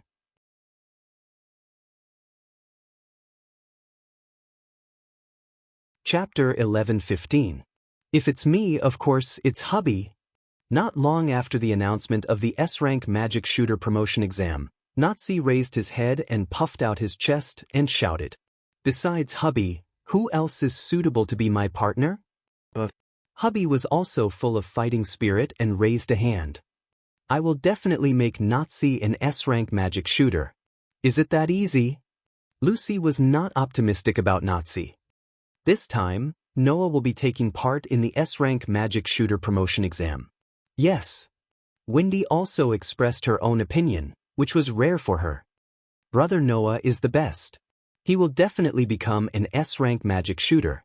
That's not necessarily true. Gray glanced at Noah and grinned. The content of the exam is not necessarily a battle. Even if it is a battle, we won't easily admit defeat. That's right. Elfman made a perfect posture to show his muscles. A real man shouldn't admit defeat before the battle even begins. Or rather, I will never lose. Nazi pointed to Noah, who was sitting innocently at the side, and made a declaration. Noah, just you wait.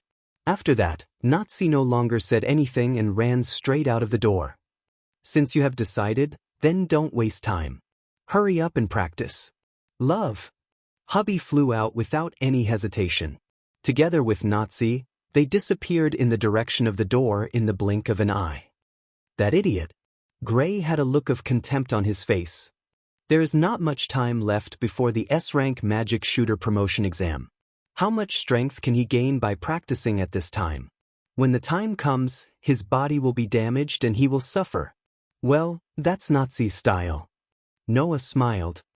If he is allowed to sit idle in the guild and at home, then his state may weaken. That's true. Lucy couldn't help but smile, and then she looked at Noah curiously.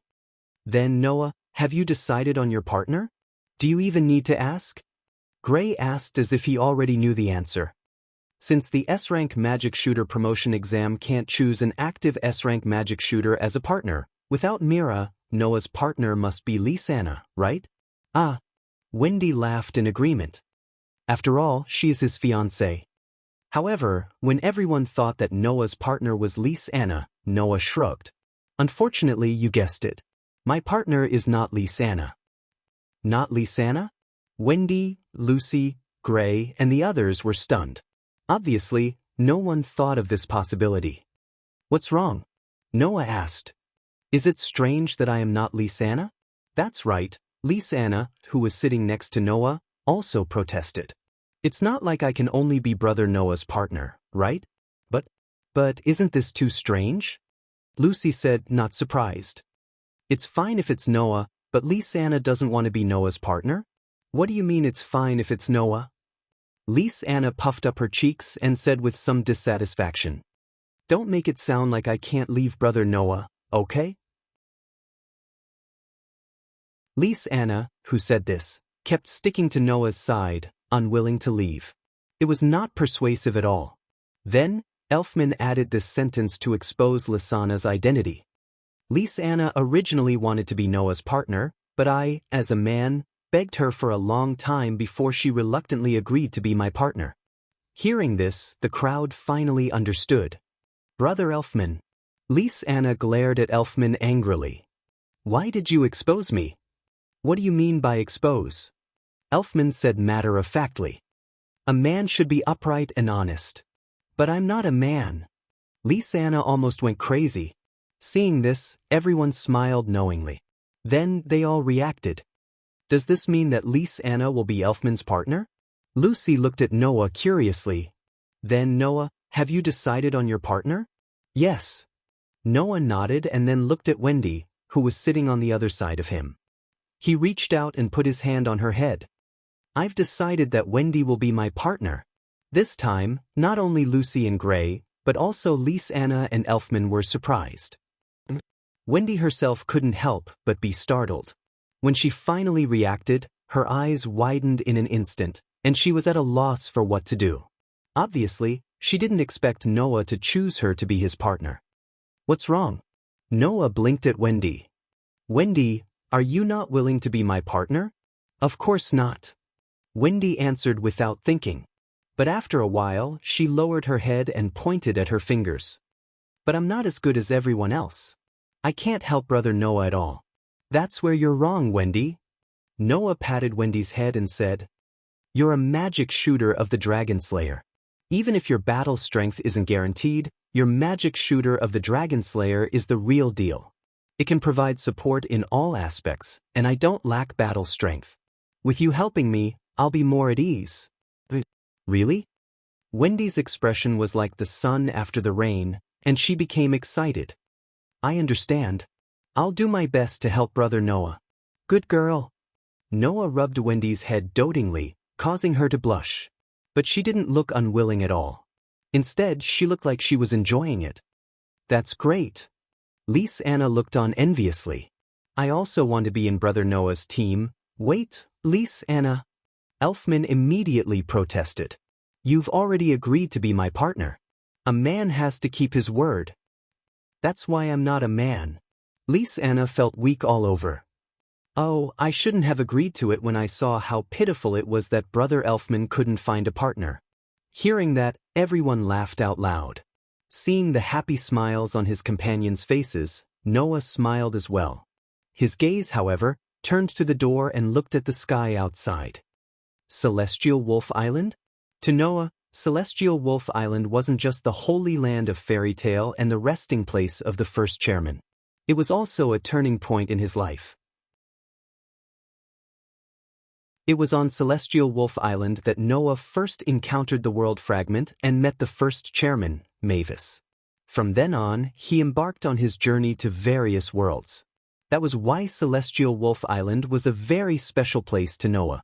However, when he thought of that island that was like a paradise, Noah didn't know why he felt uneasy.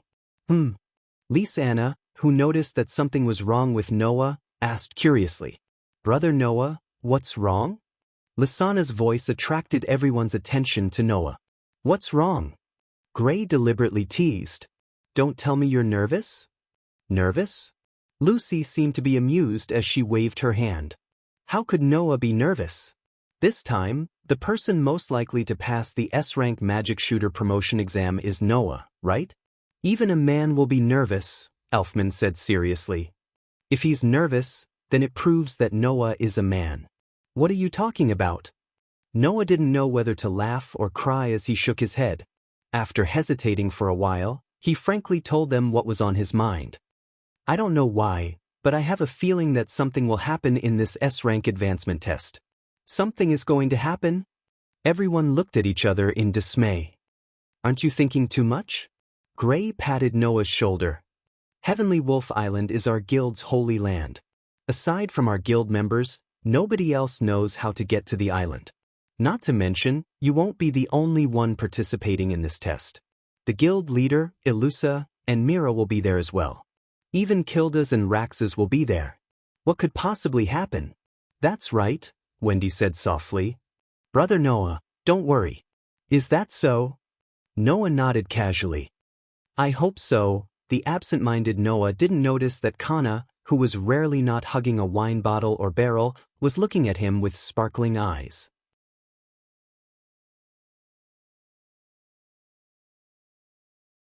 Chapter 11:16. The S-Rank Magic Shooter Advancement Test would officially begin in a week's time. Before that, there was a whole week's time for the members selected for the S-Rank Magic Shooter Advancement Test to prepare. This period of time should be used to determine the partners of the selected members. However, in less than a week's time, almost everyone's partners had already been decided. Noah and Wendy were in a group. Naz and Habe were in a group. Elfman and Lisana were in a group. These three groups were the fastest to decide on their partners. After that, Noah found out who the other people had chosen as partners. First of all, Gadgelu's partner was Lily. For some reason, ever since Lily joined Fairy Tail, Gadgelu and Lily had been hanging out together. They even teamed up when they worked, and it was as if they regretted not having met earlier. Therefore, this time, Gadgelu did not hesitate to choose Lily as his partner. Lily also agreed without any hesitation and officially formed a team. After that, Julian chose Levi as his partner. According to his companions in the guild, ever since he came to Fairy Tail, Julian had been traumatized by Noah's beating. He had chosen to quietly stay in a corner of the guild and did not communicate with anyone. And the one who broke this state was Levi. Levi was the first person in Fairy Tail to strike up a conversation with Julian and become friends with him. Thus, under Levi's lead, Julian gradually began to integrate into the guild. Naturally, Julian chose Levi as his partner, and the kind-hearted Levi did not have any intention of refusing and directly agreed. In the end, Gray's partner was Freed. Due to Lox's confinement, Freed hadn't been very active in the guild recently. As a result, even though he possessed strength comparable to many of the people who had been selected for the S-Rank Great Wizard Advancement Test, he hadn't been selected. However, even though he was not selected as a partner, Freed was definitely the best choice. Therefore, Gray specifically sought out Thor Castle and invited Freed to become his partner. Considering that Laxes would also be heading to Skywolf Island, Freed didn't reject Gray's invitation. At this point, apart from Kana, the partners of the other 6 candidates for the S-Rank Magic Shooter Advancement Test had all been chosen. On the other hand, Elusha, Mira, Kildas, Laxes, and the other active S-Rank Archmages went to Sky Wolf Island first to set up the venue for the S-Rank Archmage Advancement Test. They even brought Bikesro, Alba, and Jerlin there, leaving only the president, Makarov, to wait for a week to pass before bringing the candidates to Sky Wolf Island. After all, there was a very secretive barrier set up around Celestial Wolf Island that could prevent any magic from detecting its existence. If he wanted to enter Skywolf Island, he could only do so on his feet and rely on his eyes. Therefore, apart from the higher-ups of Fairy Tail who already knew the location of Skywolf Island, the rest didn't know where it was. It was also very necessary for Makarov to stay behind to lead the way. Just as the entire guild was in a lively discussion about the S-Rank Magic Shooter Advancement Test, Noah walked out of the guild's gate alone. Looking at the distant horizon, his mind became more and more restless. Sure enough, something big will definitely happen on this trip to Sky Wolf Island. After all, Noah's sixth sense was directly linked to some of the world's wills and hints. It couldn't be more accurate. Since it could make Noah so restless for no reason, then something big was definitely going to happen. Something that even Noah had no choice but to treat seriously. Thinking of this, Noah's pitch-black eyes couldn't help but flicker. What exactly is going to happen? Just as he finished speaking, a voice responded to Noah's words. Do you also think that something will happen on Sky Wolf Island? Hearing this voice, Noah was startled at first, then he turned his head and looked behind him. What appeared in front of Noah's eyes was a figure that even Noah couldn't help but be surprised. Since you already know what will happen on this trip to Sky Wolf Island, Why did you still bring Wendy along? Spreading out a pair of wings, Xia Lulu, who was flying in the air, asked Noah in an extremely angry manner. If that's the case, won't Wendy be involved in a very dangerous situation? Hearing this, Noah frowned slightly and looked straight at Xia Lulu. Do you know what will happen on Sky Wolf Island? I don't know. Xia Lulu bit her lip and said rather helplessly. I can only see some very scattered fragments, very bad fragments. Fragments? Noah asked doubtfully. What do you mean? The Queen of the Transcendence should have told you that she has some kind of ability to predict the future, right? Xia Lulu said. Although I don't know why, I seem to have this ability too. Xia Lulu's words made Noah's heart skip a beat. I don't know what will happen on Sky Wolf Island, but I can be sure that it won't be anything good. Xia Lulu's face was tense. Even if that's the case, do you still want to let Wendy go to such a dangerous place? Regardless of whether there is danger on Sky Wolf Island or not, it would be more reassuring to have Wendy by my side, right? Noah relaxed his furrowed brows and looked at Xia Lulu. Or, if I don't bring Wendy by my side and let you accompany her, do you have a way to ensure that Wendy will be fine if something happens? Xia Lulu was instantly speechless. Since we've already confirmed that something will happen on Sky Wolf Island, then I have to make this trip. Noah glanced at Xia Lulu. If you don't feel at ease, then you can come with me.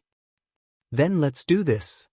Xia Lulu muttered to herself for a while and could only agree helplessly. When the time comes, I'll go with you. After saying this, Xia Lulu turned around and flew back into the guild. After watching Xia Lulu leave, Noah was just about to follow her back into the guild when another figure walked out. Noah stopped in his tracks. Kana?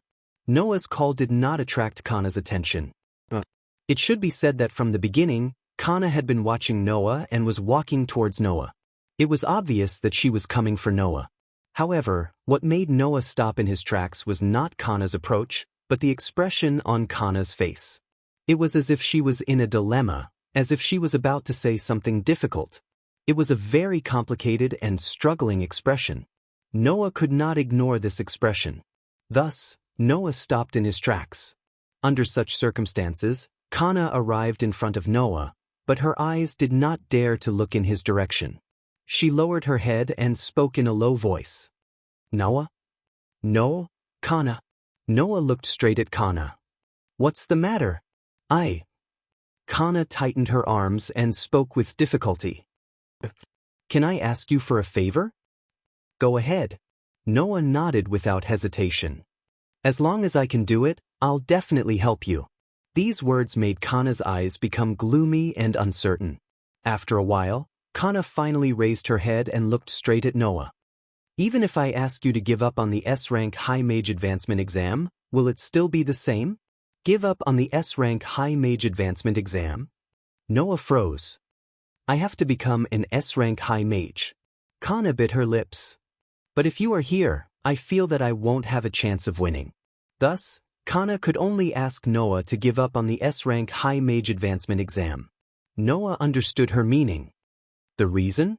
Noah was silent for a while before speaking. What's the reason? Kana was silent, but Noah could feel the struggle in Kana's heart.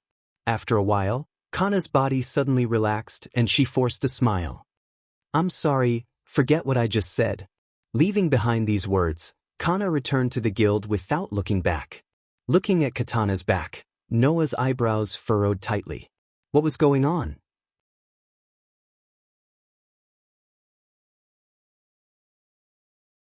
Chapter 11:17. It would be a lie to say that Noah didn't care about Kana's abnormality. Although she wasn't as close as Alusha and Gray, Kana was Noah's childhood friend. They were partners that grew up together, so how could he not care about Kana's abnormality? Thus, after that, Noah always wanted to talk to Kana again.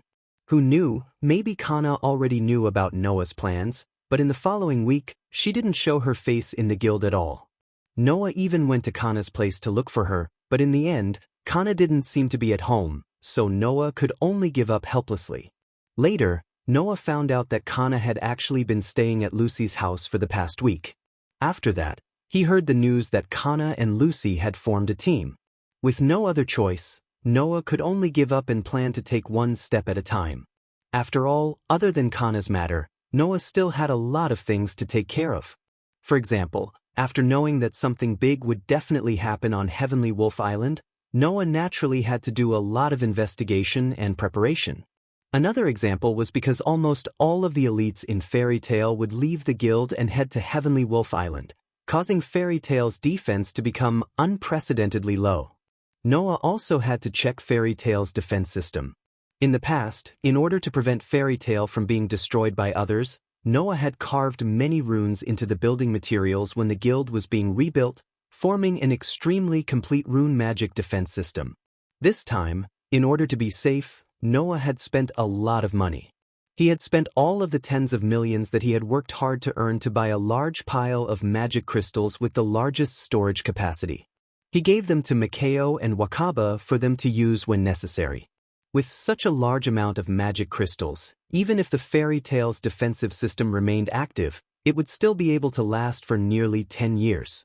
This way, even if something really happened, as long as Fairy Tail's high mages hid in the guild, their safety would be guaranteed. After doing all this, Noah was more or less relieved. Actually, the best way was to propose to Makarov to cancel the S-rank high mage advancement test. But what was the reason for canceling it? Because Noah's intuition told him that something big was about to happen? Because of Xia Lulu's incomplete foresight ability, she saw some incomplete fragments? Such a weak reason was definitely not enough for Makarov to cancel the guild's most important S-rank high mage advancement test. In addition, Noah believed that rather than cowering and deliberately hiding, it would solve the problem from the root. Thus, in the end, Noah didn't propose to cancel the S-rank high mage advancement test. Just like that, a week's time passed. On the boundless ocean, a ship was braving the wind and waves, sailing straight ahead. Walala! The sound of the waves was incessant. Oh! Oh! The cries of the seagulls seemed to have a rhythm that constantly reverberated in the air. The scorching sun sprinkled down from the horizon and shone on the slowly moving ship, causing the air to more or less distort. One could imagine how high the temperature was at this time. Because of the airflow, the temperature here was high all year round. Thus, if one wanted to go to Celestial Wolf Island, it was absolutely unavoidable that they would have to endure the high temperature here for a period of time. Because of this, on the entire deck, almost all of the candidates for the S-rank magic shooter promotion exam in Fairy Tail were wearing swimsuits, looking dispirited. "It's so hot," Lise Anna complained as she stuck a frozen drink bottle to her face. "Why is it still so hot here?" In the past, Lise Anna had come to Celestial Wolf Island with Noah once. At that time, Lise Anna was extremely uncomfortable with the temperature here, let alone this was only her second time here. If even Lise Anna was like this, there was no need to talk about the rest. They all seemed to be exhausted, lying down, sitting up, lying down, and falling down. The scene was a mess. In such a high temperature, even Noah had taken off his shirt and was only wearing a pair of pants, causing Wendy and Rachel's cheeks to turn red. They frequently looked in Noah's direction and couldn't be any more innocent. As for Lucy, she had long been unable to stand the sun. "Gray, can't you think of a way?" Lucy collapsed on the chair like a corpse, her skin covered in sweat. "Aren't you an ice magician? Are you an idiot?" Gray was also covered in sweat, lying on the chair as if he couldn't stand the heat, looking like he was about to die. There's still the most important test coming up. Who would use their precious mana in such a place? By the way, Gray had already taken off all his clothes and was lying there naked. If it were any other time, the ladies would have already made things difficult for him. But now, everyone was so hot that even their heads and vision were blurred. Not to mention that they didn't have the mood to care, even if they wanted to. Their blurred vision basically couldn't see Gray's naked body, which allowed Gray to escape the disaster. Fortunately, Naz was now lying on the side and couldn't move because of his sickness from the transportation. Otherwise, if he were to be sprayed with fire by this emotional guy, the temperature would be shocking. "Hey, Noah, haven't you been to Celestial Wolf Island before?" Rachel leaned on the simple wooden table and said to Noah weakly, "How long until we reach Celestial Wolf Island?" "Don't worry," Noah said with a bitter smile. "We're almost there. Bear with it for a while." Hearing this, everyone could only put on a bitter face and continue to bear with the high temperature. Perhaps wanting to divert attention, Lucy asked Noah, "What kind of place is Celestial Wolf Island?" After hearing Lucy's words, the others also looked in Noah's direction. "What kind of place is it?" Noah pondered for a moment and then said so. "A very unbelievable place, right?" "Unbelievable?" Rachel, who was the most curious, asked. "How is it unbelievable?" Noah turned his head and looked at the endless sea in front of him. His voice echoed on the deck. "There, the earth contains an extremely large amount of mana. The air is also filled with magic elves that can quickly restore one's strength, and there is also a huge celestial wolf tree on the island that has unbelievable functions. So, if there must be a word to describe Celestial Wolf Island, it would be unbelievable." When he spoke up to hear, Noah paused for a moment before he spoke indifferently. "Moreover, there is a huge secret hidden on Celestial Wolf Island." This time, no one cared about the heat as they were all attracted by Noah's words. "I know about this too." Ruby raised her hand, her face filled with the desire to know. "It is said that ever since Celestial Wolf Island came into existence, the island has been hiding a huge secret related to the fairy tale." "Really?" Wendy tilted her head and smiled innocently. "It would be great if we could know what the secret is. It would be great if it was that easy." Lisa smiled and waved her hand. Then she looked at Noah and asked without much hope, "Brother Noah, who received 2 years of guidance from the first president on Celestial Wolf Island, shouldn't know about this secret, right?" Hearing Lisana's words, Noah shrugged. "I know. See." Lisa looked as if she had expected this. Brother Noah, as expected, before she could finish her sentence, Lisana's expression froze. Noah? Lucy asked doubtfully. "What did you just say? Didn't you hear me clearly?" Noah scratched his cheek. "I said, I know about that secret." When this sentence fell from Noah's mouth and was confirmed by everyone, the eyes of all the candidates for the S-Rank Magic Shooter promotion exam in Fairy Tale lit up.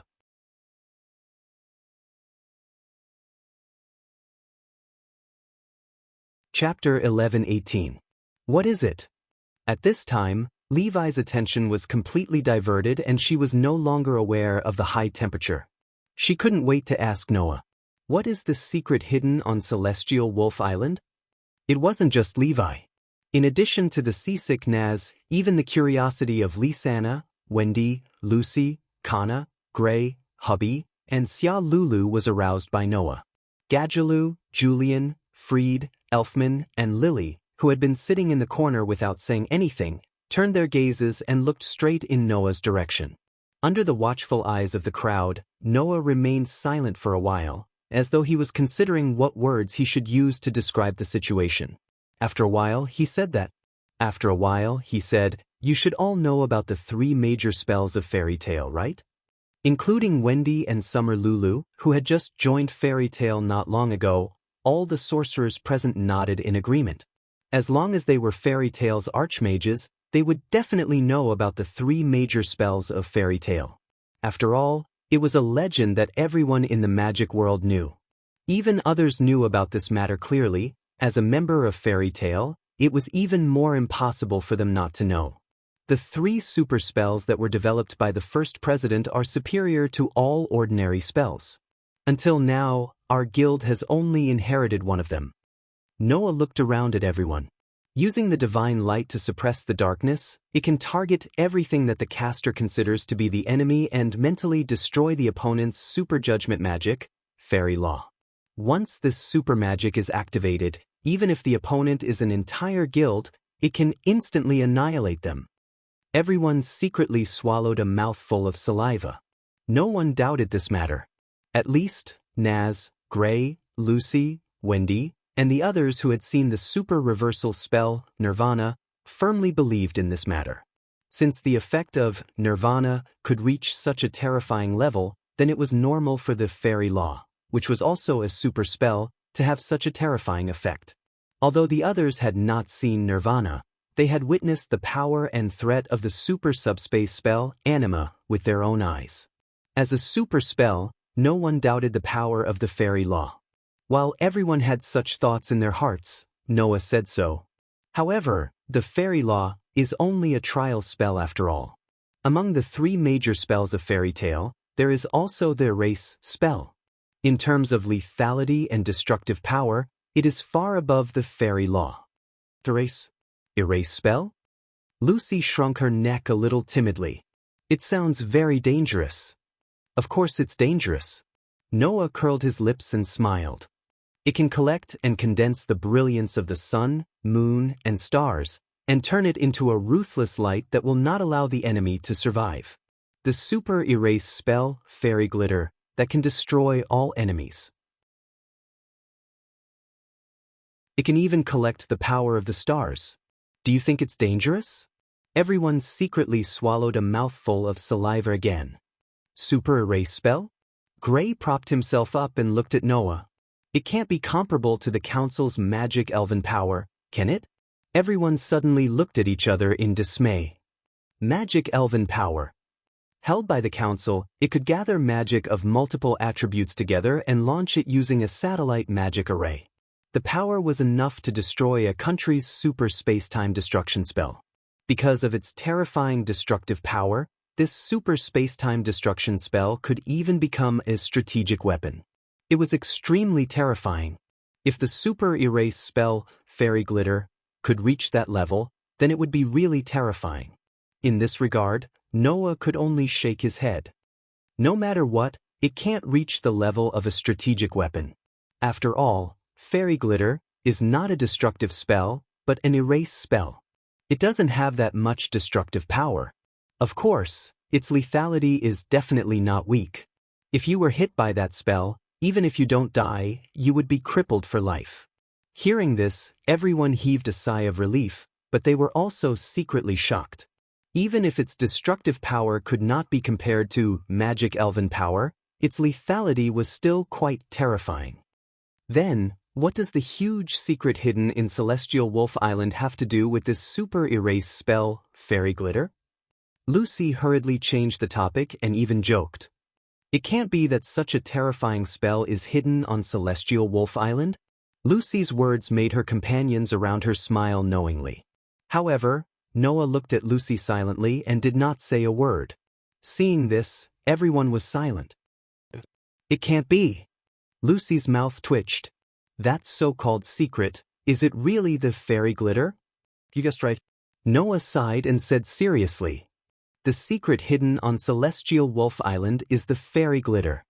That super erase spell is now hidden on Celestial Wolf Island. After receiving Noah's affirmation, everyone looked at each other in dismay. Why do we have to deal with such a terrifying spell again? Lucy almost cried. First, it was the super reversal magic, Nirvana. Then, it was the super subspace magic, Anima. Now, it's such a terrifying super obliteration magic. Why have we been dealing with super magic that humans shouldn't possess recently? Just as Lucy finished speaking, an aged voice rang out. What is truly terrifying is not magic, but the human heart. Saying this, Makarov walked over from the other side of the deck. As long as you yearn for the light, then, no matter how terrifying the magic is, it will become your wealth. President. Everyone stood up in unison. The reason why the first president, Mavis Viamilio, developed the 3 great spells was not to make them the object of fear in your hearts, but to illuminate the path ahead of you. Makarov's gaze swept across everyone. That's why there's no need to be afraid. No matter how frightening the ultimate erasure magic is, it will always erase the enemies that threaten you. It's precisely in order to protect the guild and its companions from all sorts of enemies that the first generation created the 3 great ultimate spells. I hope you won't forget this. Makarov's words were like a ray of light, sweeping away the darkness in everyone's hearts. Then, Makarov changed the topic and pointed to the front. Look, we have arrived at our guild's holy land, Celestial Wolf Island. Hearing this, everyone turned their heads in unison and looked forward. Only to see, at the far end of the sea, a strange island slowly appeared in everyone's eyes. It was an island that seemed to be made up of two islands, one big and one small, stacked together, with a towering tree in the middle of the island. Is that Celestial Wolf Island? Everyone's gaze was attracted to the strange island. So powerful. Wendy took a sip of the air and sucked it into her mouth. Even from such a distance, I can still feel the powerful magic in the air. You will be conducting the first stage of the S-Rank Magic Shooter Advancement exam on that island, Makarov said. Do you see the smoking area on the island? After Makarov mentioned it, everyone noticed. In one of the corners of Celestial Wolf Island, a wisp of green smoke was slowly rising. You will need to go there first. There are 7 paths that have been set up. Each group can only choose one path to advance, Makarov explained. And the 7 paths are like this. Makarov pointed to the side. Wang. Accompanied by a trembling sound, a light screen gradually appeared beside Makarov.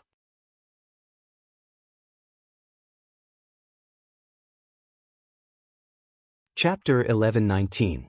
What appeared on the light screen and in front of everyone present was a schematic diagram that looked like a map. An entrance was marked at the bottom of the schematic map. That entrance was probably the place where a wisp of green smoke was rising from on Celestial Wolf Island. The entrance was connected to 7 different passageways. Those 7 tunnels, if one walked to the end, would all lead to the exit. However, there was an extremely complicated structure in the middle of the 7 passages. There was a portrait of a person in the middle of each of the 4 passages. It was the portrait of Elusha, Mira, Kildas, and Laxas, the 4 active S-rank magic shooters. The remaining 3 passages converged in the middle to form a single passage. In other words, there were only 5 passages leading to the exit. Looking at the schematic map, Noah more or less understood how the first phase of the S-rank magic shooter advancement test would unfold. As you can see, 4 of the 7 passages leading to the end are already guarded by an active S-rank magic shooter. If you choose these 4 passages and encounter 4 S-rank magic shooters, you must defeat them or gain their recognition before you can proceed to the end smoothly. Under everyone's gaze, Makarov first pointed to the 4 passages with the portrait of the 4 S-rank magic shooters on the schematic map and explained. Then he pointed to the other 3 passages that would eventually converge.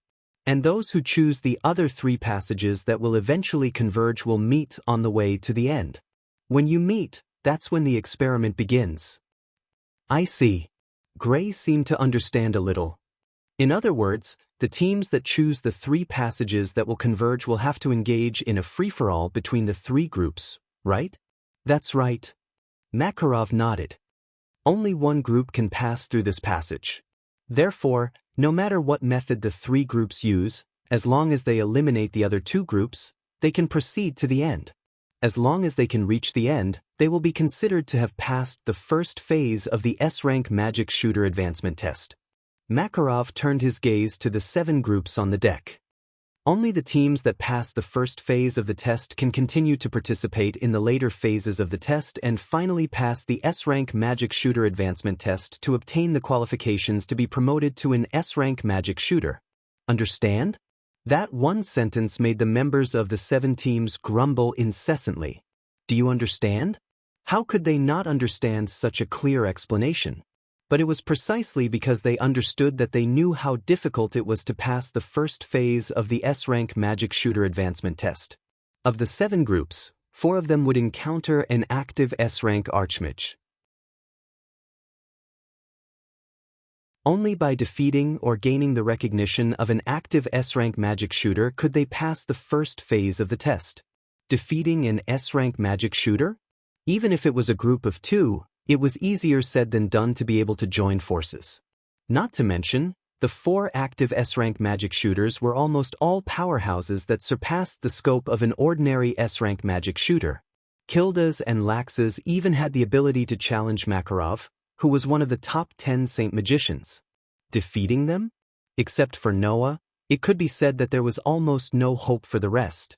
As for the other three groups, even if they did not encounter an active S-rank magic shooter, the difficulty of passing would not be less than challenging an S-rank magic shooter due to the fierce competition. After all, it was a battle royale between three groups. Therefore, the difficulty of passing through the 7 passages was almost the same. Of course, if they chose a passage that was guarded by an active S-rank magic shooter, they did not necessarily have to defeat the other party. As long as they could gain the other party's recognition, they could still pass. Therefore, if they were lucky, in the end, there would be nothing more than 4 groups of people who passed the recognition of the 4 S-rank magic shooters. In addition to the group that won in the battle royale, there would be a total of 5 groups that passed the first phase of the test. But if they were unlucky and the 4 S-rank magic shooters passages were blocked, then it was possible that only one group would be left to pass the first phase of the test. In the end, if there is only one group left to pass the first phase of the test, then the S-rank magic shooter advancement test finalists of that group can directly pass the test. Makarov coughed dryly. In other words, the first phase of the test, in addition to testing your combat strength, also tests your luck. Combat strength and luck? Everyone nodded thoughtfully. Of course, more people fell into a deep sense of powerlessness. Is the so-called S-rank magic shooter advancement test so difficult? Lucy said to Kana somewhat helplessly.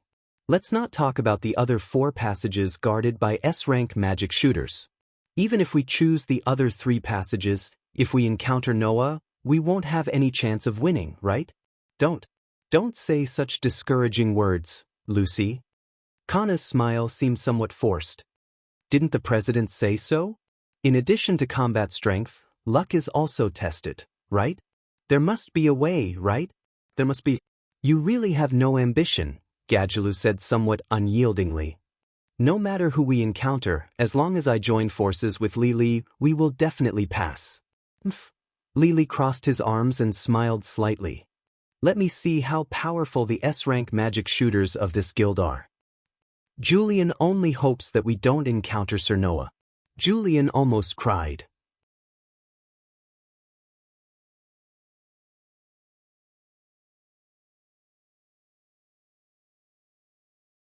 Chapter 11:20. In the dim passageway, specks of fluorescent light fluttered back and forth in the air like fireflies, illuminating some of the space. It looked somewhat beautiful. Wow, walking in such a passageway, Wendy couldn't help but exclaim. Her small hands seemed to want to catch those fireflies, but she also seemed to be a little scared. Her big watery eyes flickered with a beautiful expression. It's so beautiful here. During this important period of the S-rank magic shooter advancement exam, Wendy's performance of looking around was very relaxed. It made people think that Wendy actually didn't come here to train, but rather to travel. She was quite leisurely. If it were someone else, they might have reminded Wendy. However, Noah didn't stop Wendy and let her wander there happily.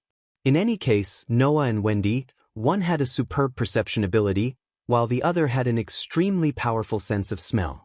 If someone intended to attack them, it would be impossible not to be discovered. In addition, Noah was skilled and daring, so he didn't dampen Wendy's spirits. While looking around and observing the terrain, Noah asked casually, "Oh right, why didn't Xia Lulu come along?" "Xia Lulu isn't our partner." Although the president agreed to let her come to Celestial Wolf Island, he forbade Xia Lulu from following me. Wendy answered cleverly. The president should be worried that Xia Lulu will help me. In other words, Xia Lulu is now with Grandpa? Noah nodded in understanding. In that case, we don't have to worry about any accidents. However, for this S-rank magic shooter advancement exam, I heard that not only the 4 active S-rank magic shooters came to the island first, but also Brother Noah's brother's 2 personal guards. Wendy tilted her head. Will Xia Lulu be with them? It's possible? Noah curled his lips. Bikesro and Alba Jerlin should have set up a simple camp somewhere on Celestial Wolf Island. Xia Lulu is very likely to have gone there. Is that so? Wendy said somewhat worriedly. I hope Xia Lulu can get along well with the 2 from Thor clan. In the midst of a rather leisurely conversation, Noah and Wendy walked along the passageway together. According to the current atmosphere, Noah and Wendy would continue to be leisurely until they encountered the enemy. Unfortunately, this leisurely atmosphere was soon replaced by another kind of atmosphere. It was a very heavy and depressing atmosphere. Noah and Wendy subconsciously slowed down their footsteps and turned their gazes to the front of the tunnel at the same time. The heavy and oppressive atmosphere was coming from the front. Big Brother Noah. Wendy's small face was tense, and some nervousness appeared in her eyes. There's the smell of someone up ahead. I guess so, Noah said indifferently. It seems that we have chosen a channel guarded by an active S-rank sorcerer. Noah and Wendy were the first to arrive at Celestial Wolf Island among the 7 groups of candidates, and they were the first to choose the channel. If they had chosen a channel where 3 groups of candidates would engage in a chaotic battle, then as the first group to choose the channel, Noah and Wendy would have to wait for the other 2 groups to arrive. However, at this moment, there was already someone waiting at the front of the passageway. What did this mean? It meant that the other party had arrived at Celestial Wolf Island before the other 7 groups. Other than the S-rank sorcerer who had set off early, who else could it be? In fact, Noah had guessed correctly. As Noah and Wendy moved forward, the channel in front of them gradually opened up. Not long after, a rather vast open space appeared in front of the 2 of them. The 2 of them stopped at the same time. This was because in the middle of the vast open space, a figure slowly raised his head under the illumination of the fluorescent light, revealing his full appearance. When the 3 pairs of eyes met, the expressions of the 3 people present were different. Wendy revealed a surprised expression. A helpless expression appeared on Noah's face. The other party revealed an unbridled expression. His expression was as if everything was going according to his wishes, faintly revealing a hint of joy. "Yo, I've been waiting for you for a long time." When he heard this voice that was as violent as before, but not as violent as before, Noah's expression became even more helpless. "I didn't expect that I would encounter a situation where I have to fight with you in the exam, Laxus." Yes. Standing in the middle of the vast open space, the S-rank sorcerer blocking Noah's path was Laxus. After a few months, the 2 brothers confronted each other again. However, the situation was very different. Last time, Noah and Laxus fought to settle all their past grievances. This time, Noah and Laxus fought for the S-rank sorcerer advancement exam. Or rather, this situation is exactly what I'm happy to see. Laxus grinned and pulled off his coat. "Since you've met me, then you should know that I won't recognize you just because your performance is good and obediently make way for you, right?" "I think so too." Noah slowly stepped forward and stood in front of Laxus, looking straight at his sworn brother. "If you want to pass through here, I guess there's only one way." "That's right." Laxus faced Noah's direction, turning sideways and raising his hand. His eyes became sharp. "If you want to move forward, you'll have to defeat me." The moment his words fell, a violent electric current burst out from Laxus's body. Beep, beep, beep. The sound of the fierce electric current continued to resound in the sealed space. At this moment, a burst of astonishing mana slowly rose from Laxus's body, which was surrounded by violent electric currents. Feeling that extraordinary mana, Wendy couldn't help but take a step back, her pretty face slightly changing. This mana? Obviously, Wendy felt that the mana on Laxus's body was of the same origin as that of a Dragon Slayer Archmage.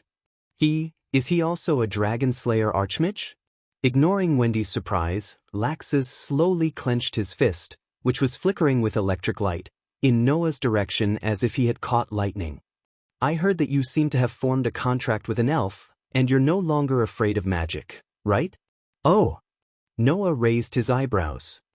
"You already know?" "That guy Freed told me without permission. He said that everyone in the guild knew," Laxus said extremely calmly. "But I'm doubtful. Is there really no magic that is ineffective against you?"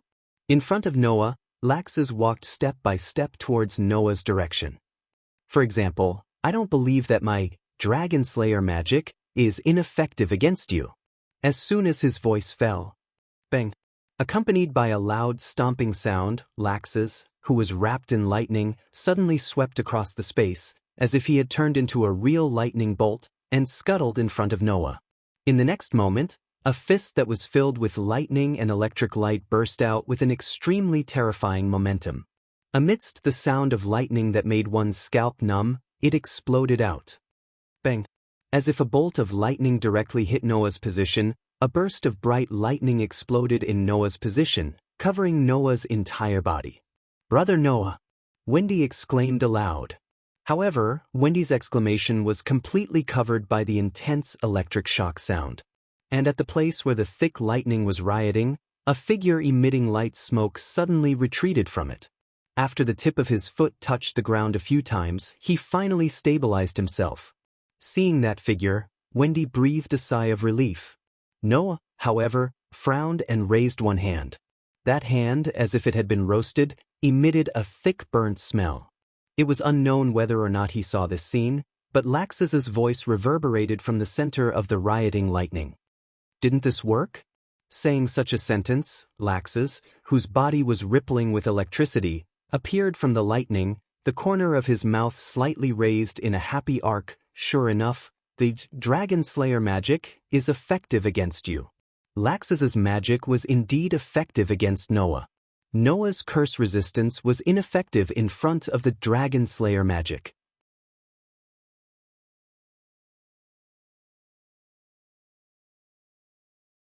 Chapter 11:21. What was Dragon Slayer magic? Transforming a person's physique into a dragon's physique, allowing the user to have the same physique as a dragon, increasing strength, increasing attack and defense, and even adding attribute attacks. It was a magic that allowed the user to recover by swallowing substances of the same attribute. That was the Dragon Slayer magic. In other words, the true target of the so-called Dragon Slayer magic was not other people, but the Dragon Slayer Archmage who used the Dragon Slayer magic. If it was a pure attribute attack like Thunder Dragon's Roar, then it would be fine. But if it was a type of physical attack like Thunder Dragon's Crushing Fist, then it would be effective. Laxus, whose whole body was flickering with electricity, looked straight at Noah and smiled confidently. "Am I right?" Just as Laxus said, the Dragon Slayer magic, possessed by Dragon Slayer Archmages, was indeed a rare type of magic that could directly affect Noah's body, which was resistant to curses. Because it was a magic that allowed the user to have the physique of a dragon, and not a magic that directly affected Noah's body. In this way, although the so-called Dragon Slayer magic was still a magic, its attack method was in the form of physical attacks. It was not difficult to understand why it could affect Noah. As long as the magic is effective on you, then it's fine. The electricity on Laxus's body became even more violent. "As long as it's effective, then I can continue to fight." After saying that, Laxus took a step forward. The violent magic in the form of lightning surged out from his body like a tide, turning into an electric current that formed around his body, causing the dust on the ground to fly. "Be careful, Brother Noah," Wendy somewhat worriedly reminded. Noah nodded without turning his head, but his body did not move at all. At this moment, his pitch-black eyes became flickering. Beep, beep, beep. In the next moment, lightning suddenly flashed.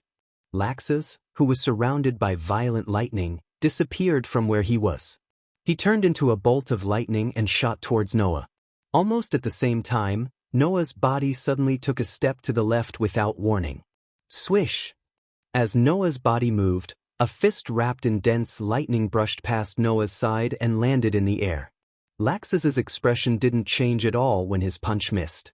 His body once again turned into a bolt of lightning and swept towards Noah. Laxus's speed was extremely fast.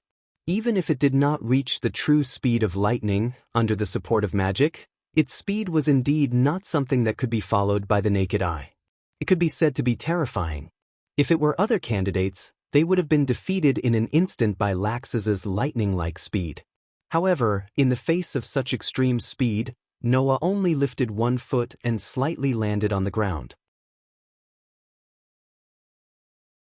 His body was like a fallen leaf in a storm, lightly floating away. A bolt of lightning rubbed against the air, and in the sharp sound of breaking through the air, it violently shot out. Suddenly, a bolt of lightning and a black shadow, one in front and one behind, chased each other in the vast open space. In terms of speed, even with the LV4 agility blessing, Noah could not beat Laxus, who used the lightning transformation magic. However, in addition to the LV4 agility blessing, Noah also had the LV4 dexterity blessing. In addition, the open space was covered by Noah's sensing ability. Any movement in the wind would be detected by Noah. Even if his speed was not as fast as Laxus, Noah could rely on his flexible body to deal with Laxus, who turned into a bolt of lightning. Thus, in Wendy's eyes, a bolt of lightning constantly shot past Noah. Every time it fell in the air, it would suddenly turn, draw an arc, and continue to shoot in the direction of Noah. Noah, on the other hand, seemed to be able to see through all the trajectories of the lightning bolts. Every time the violent lightning bolts shot over, he would be able to dodge them with great agility and avoid them with great agility. Over time, every time Noah's attack was avoided by a hair's breadth, Laxus's complexion also gradually became dignified. His speed also became faster and faster, as if his magic power was free, crazily output. As the confrontation became more and more intense, Laxus's speed also became more and more terrifying.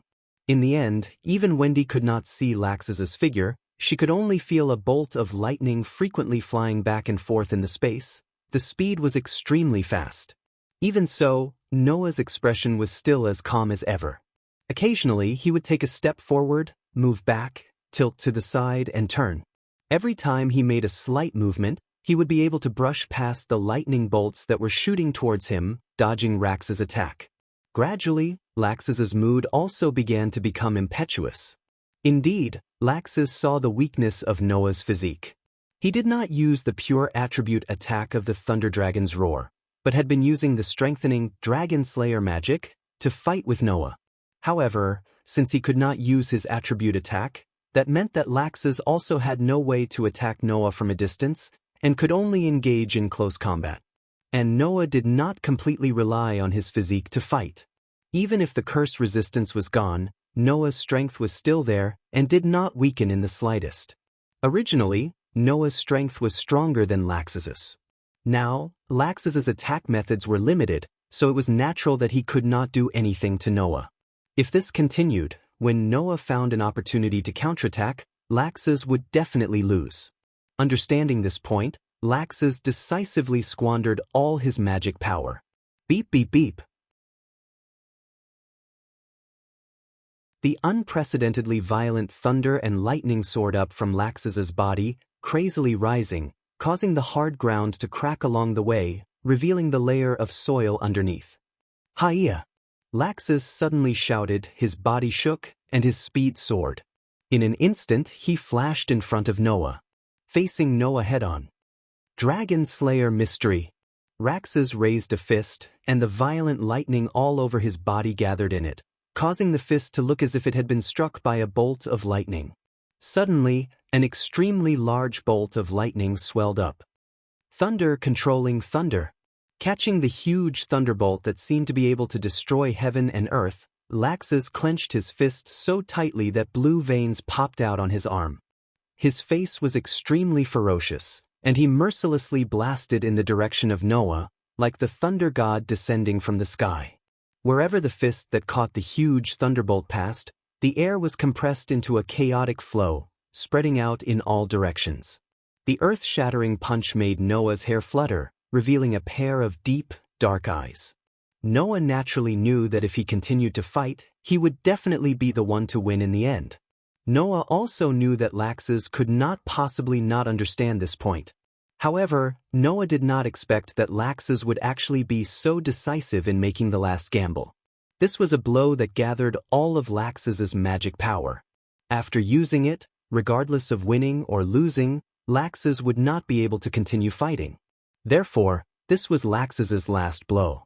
In the face of this blow, Noah suddenly stopped, the corner of his mouth lifted, and his eyes that were illuminated by the terrifying thunderbolt burst out with unprecedented vigor.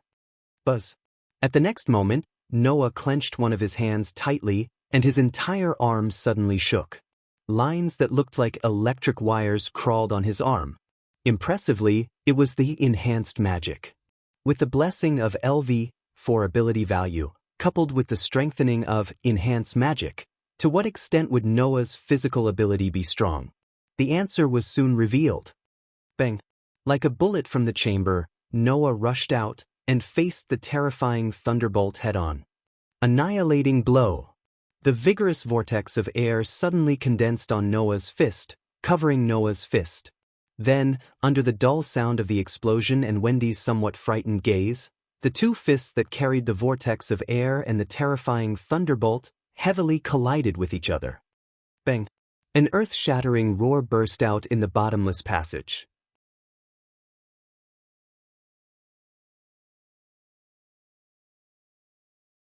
Chapter 11:22. Bang! When the depressing roar that made one's heart contract and eardrums tremble reverberated from one of the passageways of Heavenly Wolf Island, the entire ground of Heavenly Wolf Island trembled for a brief moment. Within the passageway, in the vast open space above, a powerful impact mixed with violent lightning swept across the entire space like a storm spreading in all directions. Kacha. Without any suspense, the ground cracked open again and again. Bang bang bang bang bang. Under the attack of the substantial impact storm and terrifying lightning, the rocks that were closer to the impact site exploded one after another like fragile rubber balls. Even Wendy could not help but scream. She raised her hand to block in front of her. It was as if she was going against the flow in a storm and would be blown away at any time. If it was not for the fact that she was some distance away from the center of the impact, her petite figure would have been blown away. In such a situation, the entire open space at the center of the impact seemed to have collapsed and caved in extremely cleanly. As a result, the entire ground began to tremble crazily. Bolts of lightning were like pythons as they slithered back and forth on the ground. Wherever they passed, the ground would crack open. Not long after, along the center of the impact, the entire ground was covered with cracks and electric currents that moved back and forth like a spider web. By the time everything calmed down, it was unknown how much time had passed before it happened. Feeling that the movement had gradually calmed down, Wendy raised her head with lingering fear and looked forward. Gravel rolled back and forth on the ground that was full of cracks and electric currents, making crisp sounds. A burst of thick sand and dust filled the space. In the thick sand and dust, two figures stood facing each other from afar. One of them was still standing tall and straight, his robe fluttering under the impact of the impact waves. He was not injured at all. The other was slightly bent over, his face covered with sweat, and he was constantly gasping for breath. One of his hands hung down weakly, and he seemed to be in a sorry state. The former was Noah.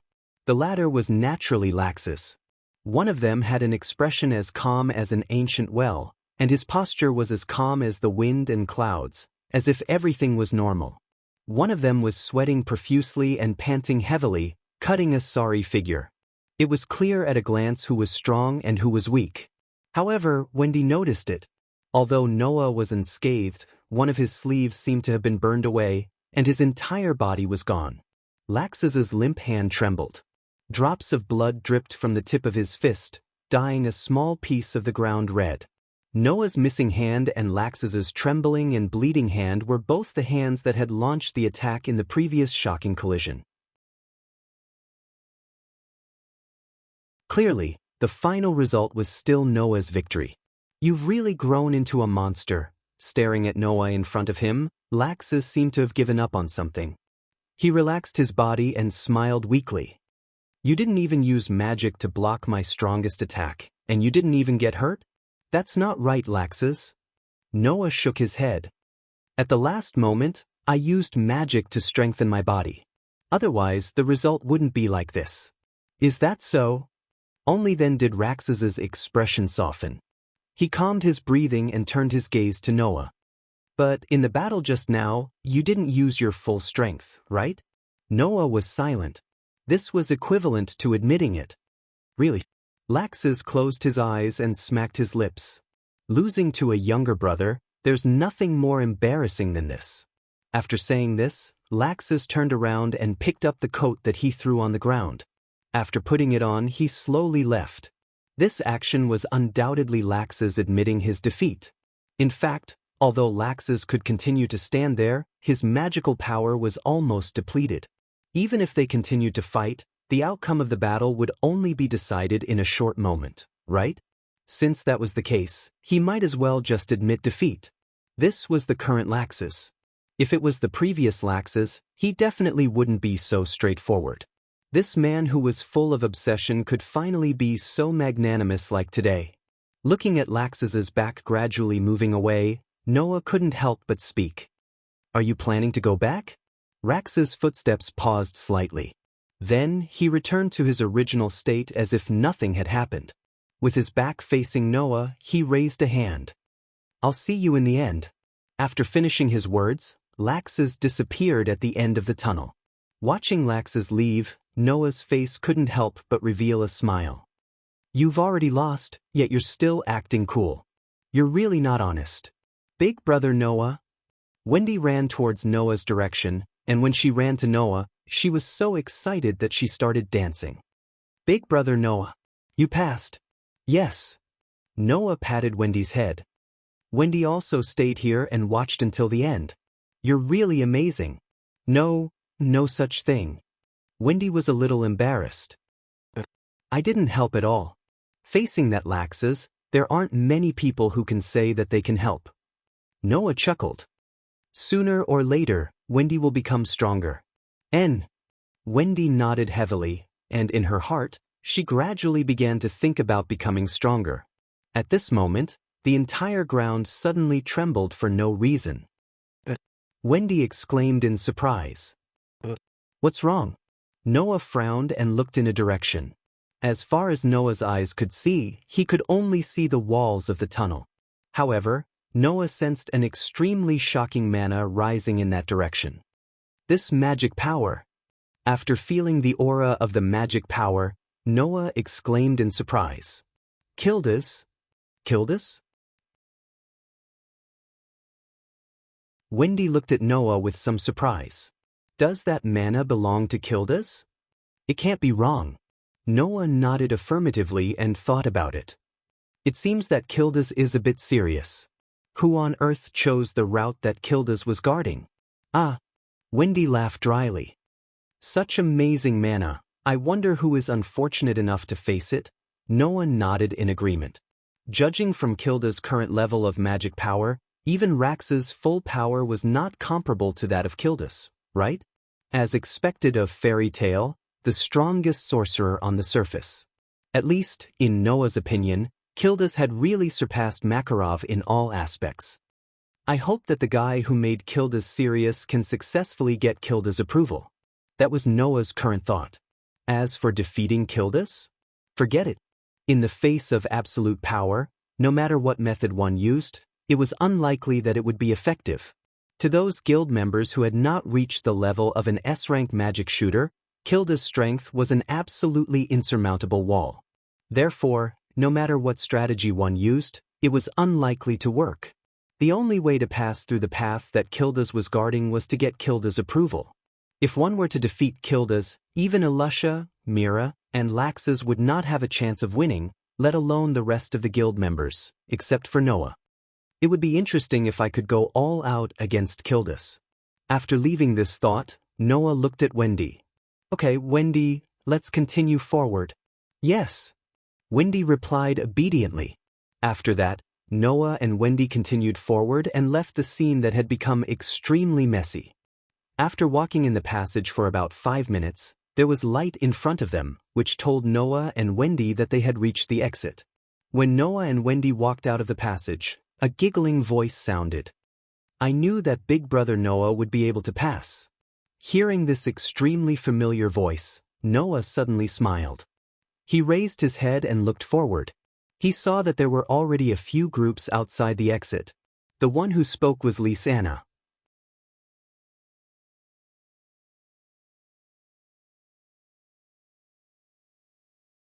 Chapter 11:23. When Noah walked out of the passage, there were already 3 teams present. Elfman and Lisanna's team, Julian and Leby's team, and Karna and Lucy's team. All 3 groups smiled at Noah, who had just walked out of the passage. Sure enough, it's impossible for Noah to fail. Lucy said to Noah with a smile. I thought Noah met Miss Mira and deliberately admitted defeat. Yo Noah. Lebby also waved at Noah with a smile on her face. We also passed. You're a man. Elfman gave Noah a thumbs up. Men should pass the first stage of the experiment. As for Julian and Karna, although they didn't greet Noah, it was obvious that they were very happy about passing the first stage of the experiment. The joy on their faces couldn't be hidden. Everyone? Wendy said in surprise. Has everyone passed? Not to mention Wendy, even Noah was more or less surprised. Regardless of which team won the final victory, among the 3 teams that passed the first stage of the experiment, 2 of them must have met an active S-rank archmage. And since they were already here, it meant that 2 of the 3 teams had broken through the obstacles of the S-rank magic shooters to pass the first stage of the experiment. Which 2 teams had the ability to break through the S-rank archmage's garrison? Noah, who was extremely curious, asked directly. What kind of passage did you choose? What kind of opponents did you meet? Hearing this, the team members who passed the first stage looked at each other and smiled. Then, the next report made Noah surprised again. We chose the passage of the chaotic battle. Lucy made a victory gesture to Noah. Along with us are Gadjaloo and Lily's teams, as well as Gray and Freed's teams. Wendy couldn't help but cover her mouth. In other words, Sister Lucy and Sister Kana had to defeat those 2 teams to clear the level? Rather than saying that we defeated them, it's better to say that we picked up a bargain. Karna laughed bitterly. Because we were the last to arrive at Celestial Wolf Island, the other passages had already been chosen. When we walked into the only remaining passage and arrived at the chaotic battlefield, the impatient Gray and Gadjaloo started fighting first. In the end, Gray, Gadjaloo, Freed, and Lily were all beaten black and blue, and even their mana was exhausted. Lucy laughed dryly. So, we picked up a little bargain? I see. Noah laughed, and then looked at Lisanna and Elfman. Then, you met an active S-rank archmage's garrison? It's not just an active S-rank archmage, Karna said helplessly. We're Met's Sister Mira. Mira? Noah was slightly stunned, and then he was surprised. In other words, you defeated Mira before coming here? Looking at Noah's surprised expression, Lisanna and Elfman exchanged glances. Back to 30 minutes ago. When Noah flew directly to Celestial Wolf Island with Wendy and chose a path, the others also arrived at Celestial Wolf Island one after another after a commotion and began to choose a path. In addition to Noah and Wendy, Naz and Gadjaloo, who teamed up with Habby and Lily respectively, also took advantage of the convenience of moving and arrived at Celestial Wolf Island first. After Naz and Gadjaloo's teams, Julian and Lebby's teams, and Gray and Freed's teams also landed on the island respectively. Lisanna and Elfman arrived at Celestial Wolf Island one step ahead of Lucy and Karna, and chose one of the 2 remaining routes. However, the enemies waiting in front of the siblings made Lisanna and Elfman experience what it meant to be shocked. Whoosh! A ferocious scaled tail that looked like a crocodile's swayed in the air with a whistling sound. I didn't expect that the ones who chose the route I was stationed to be the 2 of you, Lisanna, Elfman. The owner of the ferocious scaled tail let out a clear and melodious voice as usual. That voice was already very familiar to Lisanna and Elfman. But it was precisely because of this familiarity that Lisanna and Elfman could tell that this voice was different from before. What was the difference? The difference was that this voice, which had always been sweet and gentle in the past, now carried the ferocious aura of a ferocious beast. Under this ferocious voice, even Lisanna and Elfman couldn't help but take a step back. Almost at the same time, the voice filled with ferocious aura sounded again. You can't back off here. Otherwise, I won't let you, who can't even get past me, continue forward. Along with this sentence, the owner of the ferocious scaled tail took a step forward and exposed her entire body to the sunlight. What kind of figure was that? If one had to use a word to describe it, then there was only one word. Nightmare. Her slim and graceful body was covered only by a tight-fitting swimsuit. Her waist-length hair, which used to hang down like silver silk, shot up into the sky in anger. Her pair of arms had turned into the fins of a demon's wrist.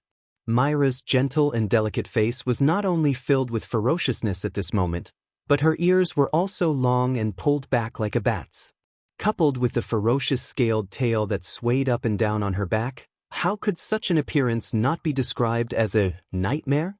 And to the enemy, Myra's appearance was indeed a nightmare. That was because it was the power of the devil that Mira had absorbed through her self-awakening, receive magic, since she was young. It was called Satan's soul. It was only in this form that Mira was in existence like in the legends.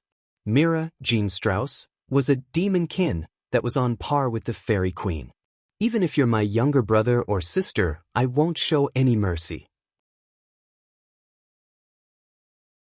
As she slowly walked forward, Mira, who had received Satan's soul and transformed into a demonkin, looked at Lysanna and Elfman with a pair of sharp eyes. Her voice was so low that it sounded like it came from the depths of hell. So use all your strength. At this moment, a pitch-black aura of death rose from Myra's body like a fog, causing the air to seem as though it had decayed and become lifeless. Lysanna and Elfman felt suffocated at the same time. That was because both Lysanna and Elfman were able to tell. Mira was definitely serious. Sister. Elfman clenched his fists and stared at Mira, sweat dripping from his forehead. It was obvious that Elfman couldn't muster up the will to resist. Lysanna, on the other hand, took a deep breath and suddenly took a step forward. Her action caused Myra's footsteps to falter slightly. She looked over and the corner of her mouth lifted. Lysanna, do you really think you can defeat me? In her Satan's soul form, Myra's smile was hair-raising. However, in the face of Myra's terrifying smile, Lysanna smiled sweetly and spoke without hesitation. That's right, Sister Mira. I will defeat you.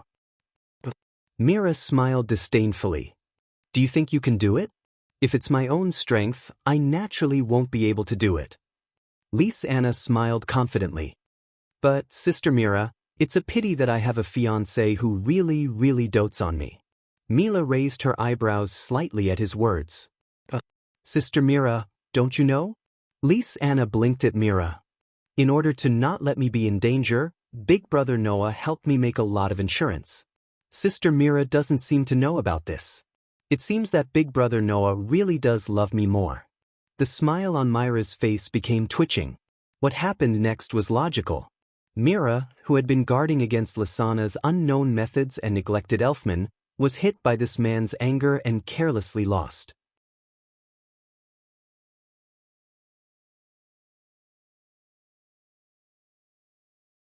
Chapter 11:24. After learning about how Lysanna and Elfman defeated Mira, Noah was completely speechless. He didn't think that Lysanna would be so good at taking advantage of loopholes. Although Mira no longer continued to be active in the magic world as a magic shooter recently and lived a rather comfortable life, even if her skills were rusty because of this, the foundation of an S-rank magic shooter was still there, after all, and would not disappear just like that. With Lysanna and Elfman's strength, even if they worked together, it would be difficult for them to deal an effective blow to Mira, let alone defeat her. The problem was that Lysanna had used Noah's matter to sway Mira. With Noah's position in Myra's heart, as well as Noah's fiancée, Lysanna's provocation, the real reason for Myra's defeat was probably not the means that Noah had secretly prepared for Lysanna, but also the lethality of, Brother Noah loves me more. After all, they were both Noah's fiancés. Noah had made a lot of preparations so that Lysanna wouldn't be in danger. On the other hand, not only was Mira not prepared at all, she didn't even know about this matter. With such a difference in treatment, it was already very good that Mira didn't cry. It was inevitable that she would be shaken. Her skills were rusty because she hadn't fought in a long time. She was too guarded against Lysanna's unknown means and neglected Elfman's role. Her heart was shaken. These three reasons combined caused Mira, an active S-rank sorcerer, to reveal too many flaws and be taken down by Lysanna and Elfman.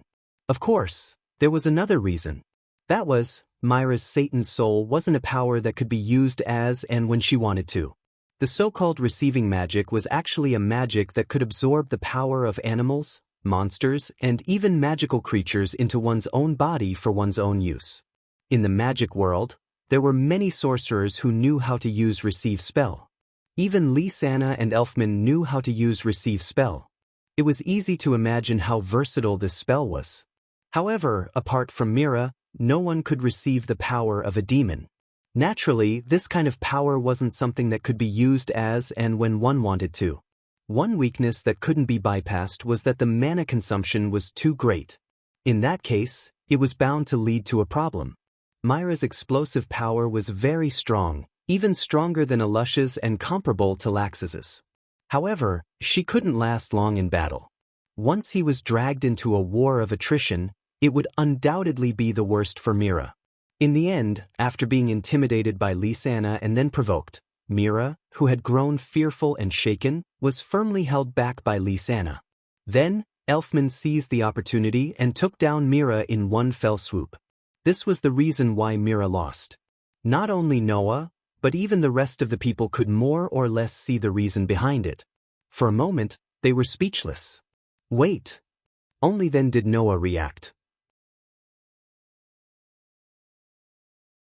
He stared blankly at her. Since when did I hide from Mira and prepare for you to guard against danger? Like Mira, she was no longer active in the magic world as a sorcerer. Instead, she was a full-time assistant and waitress in the guild. Her life was very comfortable. How could there be any danger in such a life? Moreover, before returning to this world, Noah really didn't have many tricks up his sleeve. Naturally, he didn't prepare anything for Lysana to guard against danger.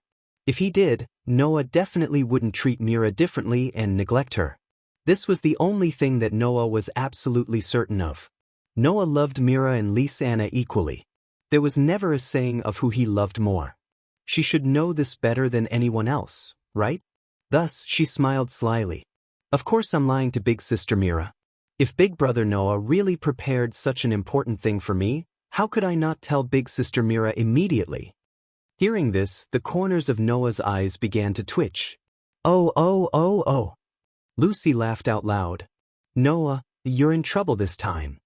Not to mention Lucy, even Lebby, Kana, and even Julian were snickering. Wasn't that right? Undoubtedly, there was no difference in treatment. Now that Lysana had cheated him, Noah could already imagine how aggrieved Mira would be when they met again. Noah really didn't feel good.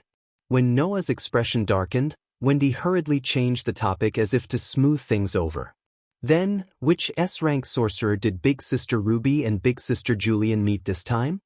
Hearing this, Lebby and Julian seemed to recall the terrifying opponent they had encountered in the first phase of the experiment. Their faces darkened and even turned green. However, at the same time, a look of relief appeared on their faces. Time once again returned to 30 minutes ago. Lysana and Elfman were the second-last team to arrive at Celestial Wolf Island. As for Lebby and Julian, they were the fourth group to arrive at Heavenly Wolf Island after Noah and Wendy, Naz and Habby, and Gadjaloo and Lily. However, Lebby and Julian, who had chosen the route before Lysana and Elfman, were much slower than Lysana and Elfman's team. The reason was naturally because they met the most merciless obstacle. Boom! Accompanied by the sound of an explosion, a shocking shock wave suddenly spread out in all directions in the vast tunnel. Under the shocking impact, Lebby and Julian were both sent flying. Like kites with their strings cut, they smashed into the walls on both sides of the tunnel. Then they slowly slid down, their faces contorted in pain. It's a lie, right? Julian, who was lying on the ground, muttered in disbelief. Julian, he didn't even have the strength to fight back? Once upon a time, Julian was also an S-rank sorcerer in Phantom Lord. Although every guild's S-rank sorcerer had a different level of strength due to the difficulty of promotion, the Phantom Lord was once the #1 guild in the Kingdom of Fiori alongside Fairy Tail. Even if the promotion difficulty of the S-rank sorcerer in the guild was lower than that of Fairy Tail, it wouldn't be much lower. At the very least, that was what Julian thought. That was why Julian, who had once been an S-rank high mage in another guild, thought that even if he wasn't a match for an active S-rank high mage, he would at least be able to put up a fight. Now, this idea was completely destroyed by the Queen of the Fairies. What's wrong? With an awe-inspiring voice, Ilusa walked out of the shadows in front of him with heavy footsteps of her steel boots hitting the ground. Is it over just like that? Both Lebby and Julian raised their heads with difficulty and looked forward. At that moment, Ilusha was wearing a set of armor. It was a set of green armor with fins, just like a mermaid's. The ears had also turned into fins. Wearing this set of armor, Ilusa held a light green sword in her hand and had a stern expression on her face. If you can't even handle this, then don't even think about becoming an S-rank sorcerer. Hearing this, Julian bit his lips and forced himself to stand up, still in pain. Wait, Julian. Julian.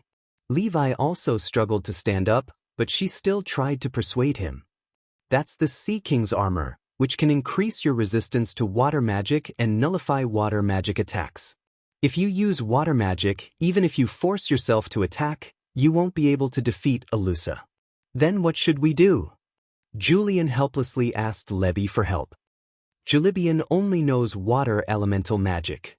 Lebby was also at her wit's end. But inadvertently, Lebby touched a red string in front of her.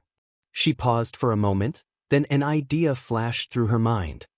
Aren't you going to continue attacking? Ilusha's merciless whipping was getting closer and closer. If that's the case, then I'll do it. Just as Ilusha was about to rush forward, Lebby suddenly shouted, "Hey! I have something very important to tell you."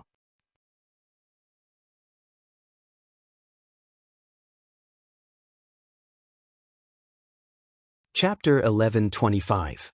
I have something very important to tell you. When these words came out of Leia's mouth, Ilusa, who was about to charge forward, abruptly came to a halt. However, Ilusha's delicate face did not show any signs of surprise. Instead, it was rather calm. I see. You know that your opponent can't face you head-on, so you're starting to use a strategy? While saying that, Ilusa didn't seem to be worried at all about what strategy Layla would use. Instead, she seemed to be looking forward to it and smiled confidently. All right, Leia, let me see what strategy you're going to use. Leia was rather helpless when she saw that Ilusha had seen through her plan with just a few words. At this juncture, she suddenly claimed that she had something important to say. Other than using a strategy, what else could it be? Ilusha was the type of person who was especially smart.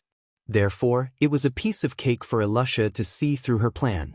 Under such circumstances, it was almost impossible to use a strategy that could shake Ilusha.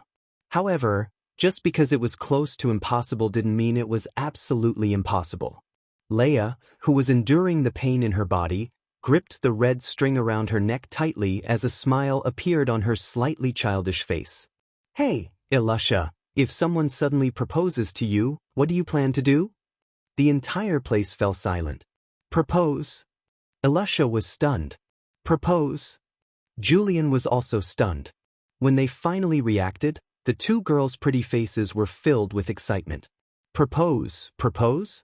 The sternness on Ilusha's face disappeared in an instant. It was as if she had turned into the most ordinary girl. She took 2 steps back and looked at Leia as she stuttered.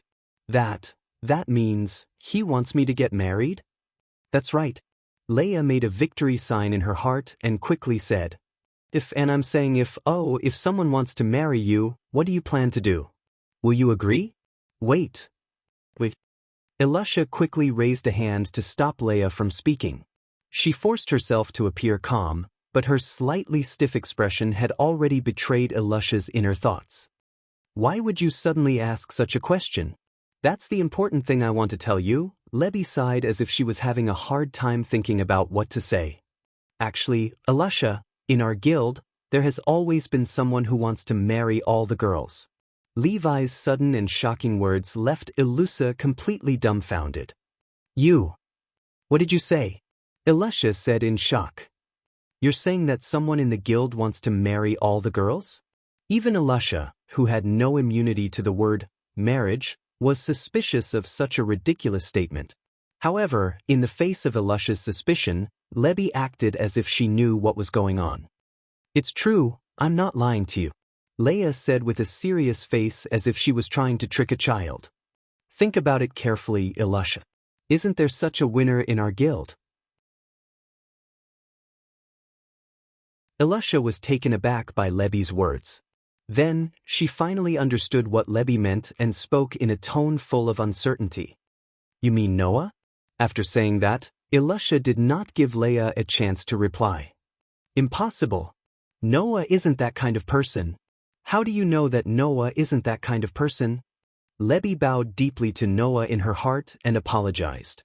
Then, she said with some indignation in her voice, if Noah isn't that kind of person, why would he be engaged to both Mira and Lisanna at the same time?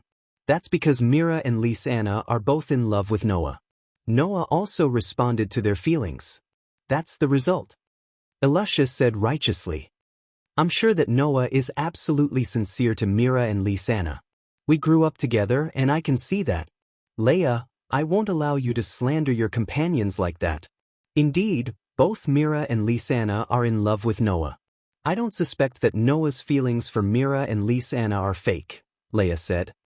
But, if Noah can like both Mira and Lisanna at the same time, it's not impossible for him to like the other girls in the guild, right? That's true. Elisha frowned. But, ever since he got engaged to Mira and Lisanna, Noah hasn't shown any signs of being a playboy. That's where you're wrong, Elisha. Lebi's expression suddenly turned sad and distressed. It was as if she wouldn't give up until she said something shocking. Actually, not only did Noah propose to Mira and Lisanna, he also secretly proposed to me. Wow. Elisha's expression froze. Not to mention Elisha, even Julian's eyes widened as he stared at Lebi in disbelief, causing Lebi's face to turn red. Of course, this time, she was blushing for real. I know you don't believe me. She suppressed her shyness and pretended to be indignant as she spoke to Elusa. If you don't believe me, take a look at this. She then took out the red string that was hanging around her neck. Upon closer inspection, there was a small pouch that looked like an amulet tied to the red string. Leah opened the pouch and took something out. The next moment, both Elisha and Julian were stunned. This was because the thing that Ruby took out from the bag was a small diamond. Elisha, you must have seen the diamond ring that Noah used to propose to Mira and Lisanna, right? Leah opened her palm and looked at Elisha. She then looked at Elisha. Look, isn't the diamond on Mira and Lisanna's rings exactly the same as this one? Exactly the same? Of course, it was exactly the same. Back then, when Noah ordered the 2 rings, there was a small portion of the diamond left behind. Leah had secretly taken it away and put it into a pouch that looked like an amulet. She then tied it with a red string and wore it like a necklace. Now, the diamond that Lebi took out was the small part of the diamond that she had secretly hidden back then. This is what Noah used to propose to me. When she said this, Lebi's pretty face was also completely red. This way you should believe me, right? No. But, this isn't right. Elisha was completely confused. Noah shouldn't be that kind of person. We grew up together, and no one knows him better than I do. I know that if it were Noah, even if he were to propose to a third person, he would do it openly so that she would have the same happiness as Mira and Lisanna. He would never cheat on her like this. That's right, that's it. He didn't say it out loud because Noah's proposal isn't over yet. Layla added fuel to the fire as if she was striking while the iron was hot. Let me tell you a secret, Elisha. Noah actually prepared a ring to propose to you. To me. Elusa's head turned red with a bang, and smoke rose from it. No. I'm not mentally prepared yet, to get married. Leia's eyes lit up when she saw that Elisha was in a state of confusion. She finally made her final move. I'm not lying to you, Elisha. I saw it with my own eyes. The ring that Noah was going to propose to you with is the same diamond as mine. If you don't believe me, I can show you this. Without hesitation, Leia tossed the diamond in her hand towards Elisha. Seeing this, Elisha unexpectedly stepped forward and stretched out her hand towards the diamond that was thrown over. But in the next moment, Lebi and Julian rushed toward Elusa at the same time. What happened next made sense again. Elusha, who had no immunity against marriage, didn't even have time to react before she was attacked by Leia and Julian. She suffered the same fate as Mira.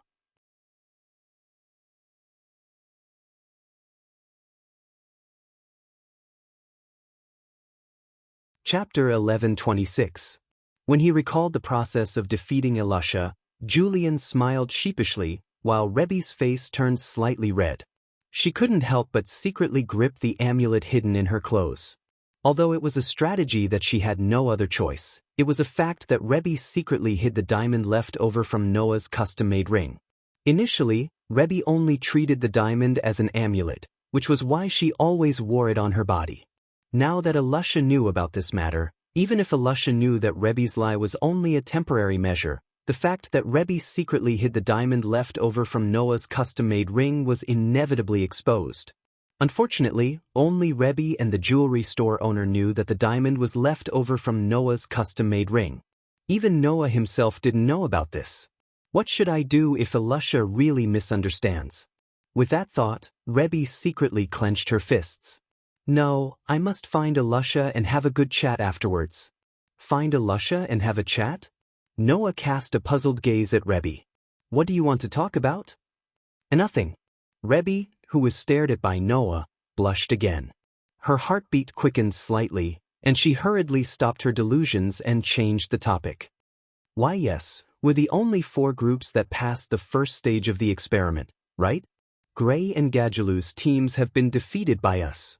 Lucy spoke in high spirits as if she had really defeated Gray and Gadgelou herself. Only Naz's team is left. Naz.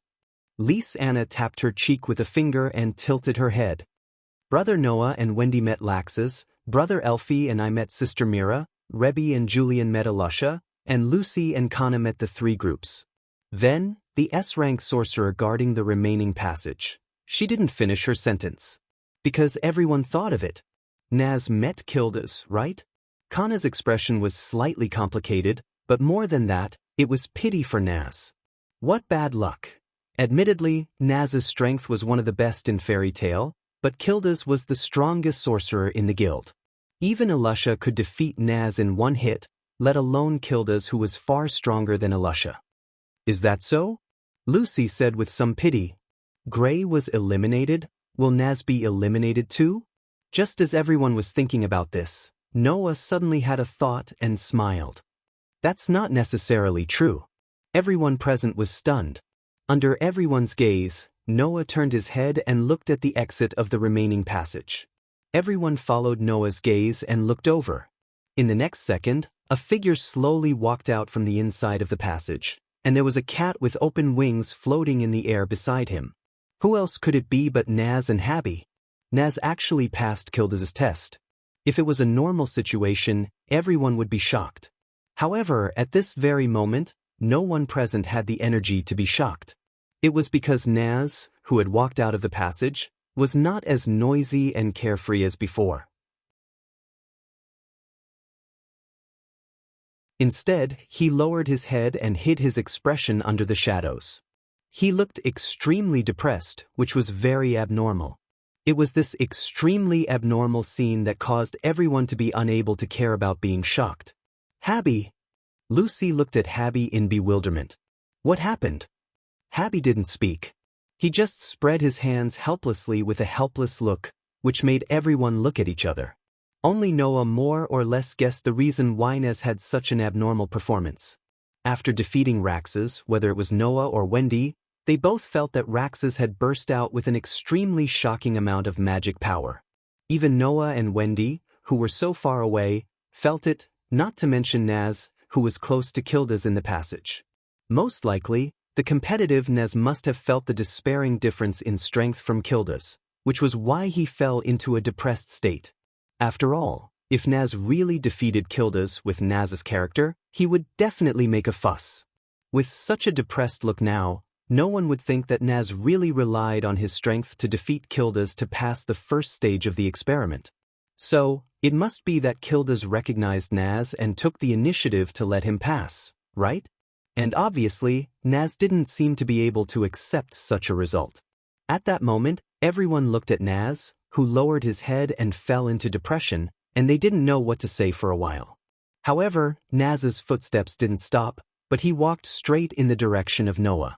Noah looked straight at Naz, didn't speak, didn't make any expression, and remained silent. Under such circumstances, Naz came in front of Noah and immediately raised his head to meet Noah's gaze. His eyes were filled with an unprecedented strong will. "Hey, Noah." Naz slowly spat out such a sentence. "I will definitely become stronger. I know." Noah looked into Naz's eyes and nodded.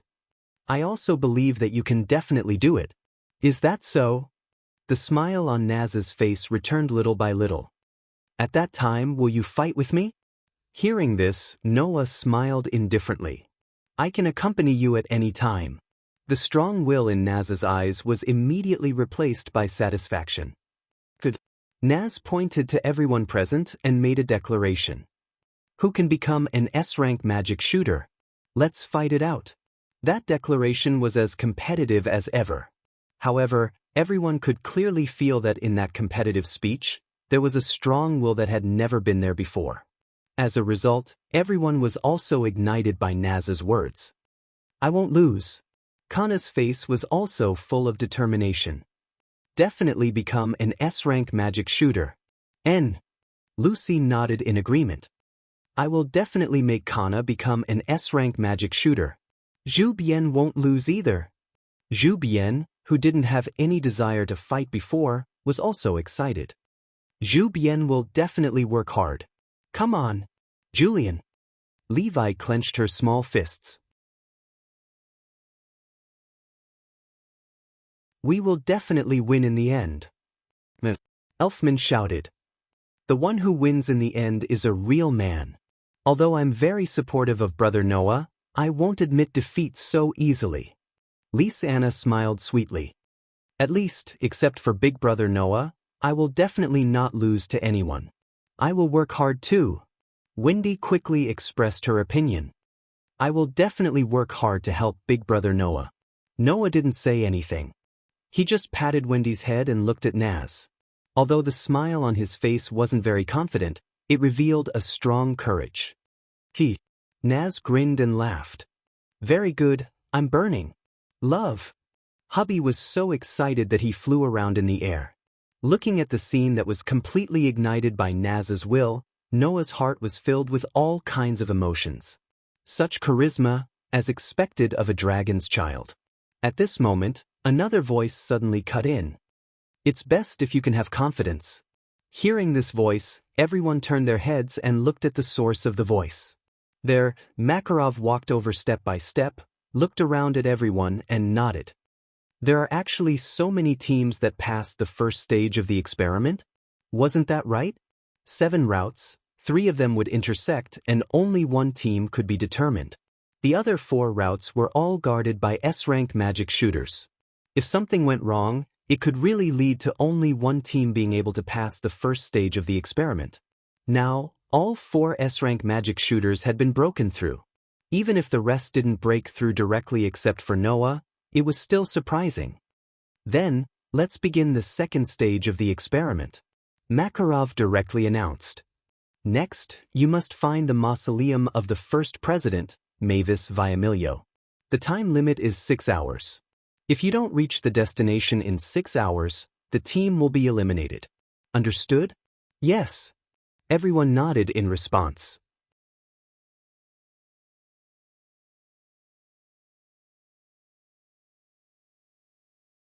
Chapter 11:27. In one of the corners of Celestial Wolf Island, there was a temporary camp. It was made up of several tents, and it looked like a campsite used for camping. At this time, in one of the tents in the camp, Gray, Gadjaloo, Freed, and Lily were lying on top of it. They had bruises all over their bodies, and they were rubbing them while groaning in pain. "It hurts." Gray rubbed his almost disfigured face and looked at Gadjaloo with a ferocious gaze. "You bastard, aren't you being too heavy-handed?" "What does it have to do with me?" Gadjaloo said with his nose in the air. "You're too weak. I didn't even have time to use my strength." "What did you say?" Gray was furious. Just as he was about to get up, He lay down again because he pulled his wound. Gadjaloo just wanted to mock him, but he also pulled his wound, causing him to howl in pain. Looking at Gray and Gadjaloo, who still insisted on quarreling even in their injured state, Freed and Lily, who were also lying on the side, were quite speechless. But there was nothing they could do about it. The gap in strength between these four people was not very big. If they were to fight, it would only end in a situation where both sides would suffer great losses. Of course, if there was a winner, then presumably, even if they were seriously injured, Gray and Gadjaloo wouldn't be so hot-tempered, right? The problem was that not only did the team of Gray and Gadjaloo not have a winner, but Lucy and Kana also took advantage of the situation and eliminated both Gray and Gadjaloo. That was the reason why these two people were so noisy. Like Gray and Gadjaloo, Freed and Lily were also injured in the fight, and now they were lying here. But compared to Gray and Gadjaloo, who were making a ruckus after being picked up, Freed and Lily weren't that unwilling. If one had to say what kind of emotion he would have after this result, it would only be regret. I already knew beforehand that there would be people from Group 3 joining the chaotic battle. In the end, I still made the mistake of being a fisherman benefiting from the fight between the sandpiper and the clam, Freed sighed. How embarrassing. There's nothing we can do about it. Li's injuries were the lightest, and he was also the most open-minded. After all, we are just partners of Gadjaloo and Gray. Our main responsibility is to support them. Since they want to fight, we can only accompany them. In fact, it was the two impatient people, Gray and Gadjaloo, who couldn't wait to fight when they encountered each other in the passage. Even Fred and Lily could only participate in the battle. They fought until both sides were injured. In the end, it led to Lucy and Kana taking advantage of the situation.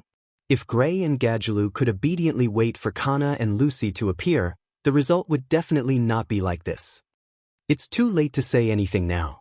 Since it has already happened, there's nothing we can do about it. Freed seemed to have gotten over it, but then he frowned again and looked in a direction. But what's going on with them? Hearing this, Lily also looked over, and then revealed a look of confusion. He saw that at a wooden table outside the tent, Elusha and Mira were sitting there with their heads lowered, falling into a state of extreme depression. Elusha's expression alternated between green and red. I didn't expect that I would actually fall for such an obvious trick, but there's nothing I can do about it. It's a sacred marriage. Besides, it's not like I haven't thought about getting married, not to mention that the other party is Noah. Obviously, Elusha's expression turned green because she regretted it, and her expression turned red because she was still immersed in the delusion of marriage. As for Mira, not only was she completely depressed, but she also seemed to be unwilling to believe the truth as she kept muttering. Noah really does love Lise Anna a little more. It seemed that those words had really ruthlessly stabbed Myra's heart, causing her to bleed nonstop. Just like that, the two strongest female sorcerers in the Fiori Kingdom's #1 guild, Fairy Tale, were completely immersed in their own world, and their backs were dim. Seeing this scene, Freed and Lily could only look at each other. After a while, Lily lamented. There are indeed many weirdos in this guild.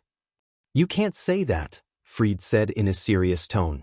Maybe Elusha and Mira really have something on their minds, and as companions, we should go and care for them. Is that so? Lily frowned. But my intuition tells me that it's better not to get close to Elusha and Mira now. Just as he finished speaking, a voice of agreement sounded. I feel the same. The one who said this was Bikesro, who had just picked some wild vegetables from the forest. Elusha and Mira are very dangerous right now, and I don't want my babies to be hurt. The marionettes floating around Bikesro began to jump up and down. Anyway, just don't bother with them. Abigrin also walked out of the forest with a bunch of wild fruits in her hands. She looked like she had nothing to do with this matter. It's not like you don't know what those two women are like when they're angry. Oh? You're back? Fred propped himself up and looked around. Then he asked in confusion. Where's Laxus? Bikesro, Abiglin, and Bikesro glanced at each other, and their expressions turned solemn. Actually, Abra hesitated for a moment and said, Just now, we found a very strange place in the forest. A strange place? Fried was startled, and his expression became even more puzzled. What kind of strange place? We don't know how to describe it. Bikesro scratched his head and could only say so. So, Laxes and Kildas went there to take a look. Is that so? Fried nodded his head in understanding. He raised his eyes and looked at the forest before him. I hope nothing strange happens again. At the same time, Laxes and Kildas were standing in an open space deep in the forest, and their expressions were heavy. Upon closer inspection, the scene in front of Laxes and Kildas was more or less creepy. The ground was burnt yellow. The trees were withered. The fallen leaves seemed to have been burned to ashes by fire, and as soon as the wind blew, they immediately scattered. The air was filled with an extremely uncomfortable aura, and it made the space look slightly dim. It was quite strange. Such a creepy and extremely uncomfortable place made Laxes and Kildas' expressions become extremely heavy. Kildas even made an assertion. This is not a natural scene, but a man-made one. Laxes nodded and said in a deep voice, although I don't feel the aura of mana, the mana on Heavenly Wolf Island is in disorder. It is clearly caused by some mysterious power. In fact, in this world where mana prevailed, there were many strange places like this. Usually, they were caused by mana and would not be treated so seriously by people like Laxes and Kildas. However, it was precisely because Laxes and Kildas were not ordinary people that they could feel the abnormality here. Normal mana would not be able to cause this abnormality. What the hell is going on? In another corner of the forest on Heavenly Wolf Island, Noah, who was heading towards Mavis Mausoleum, suddenly stopped and turned his head, looking into the distance. Big brother Noah? Wendy asked in confusion. What's wrong? Noah did not reply. He only looked in that direction, and there was a slight fluctuation in his eyes. The uneasiness that he felt not long ago rose in Noah's heart again. Noah did not know. In the direction that he was looking, a young man with short black hair, gray eyes, and black clothes with a long white cloth tied around his body walked slowly in the forest. His eyes were extremely dim, and there was no sign of life. After an unknown period of time, the young man who was walking slowly murmured, "When will I be able to die as I wish?"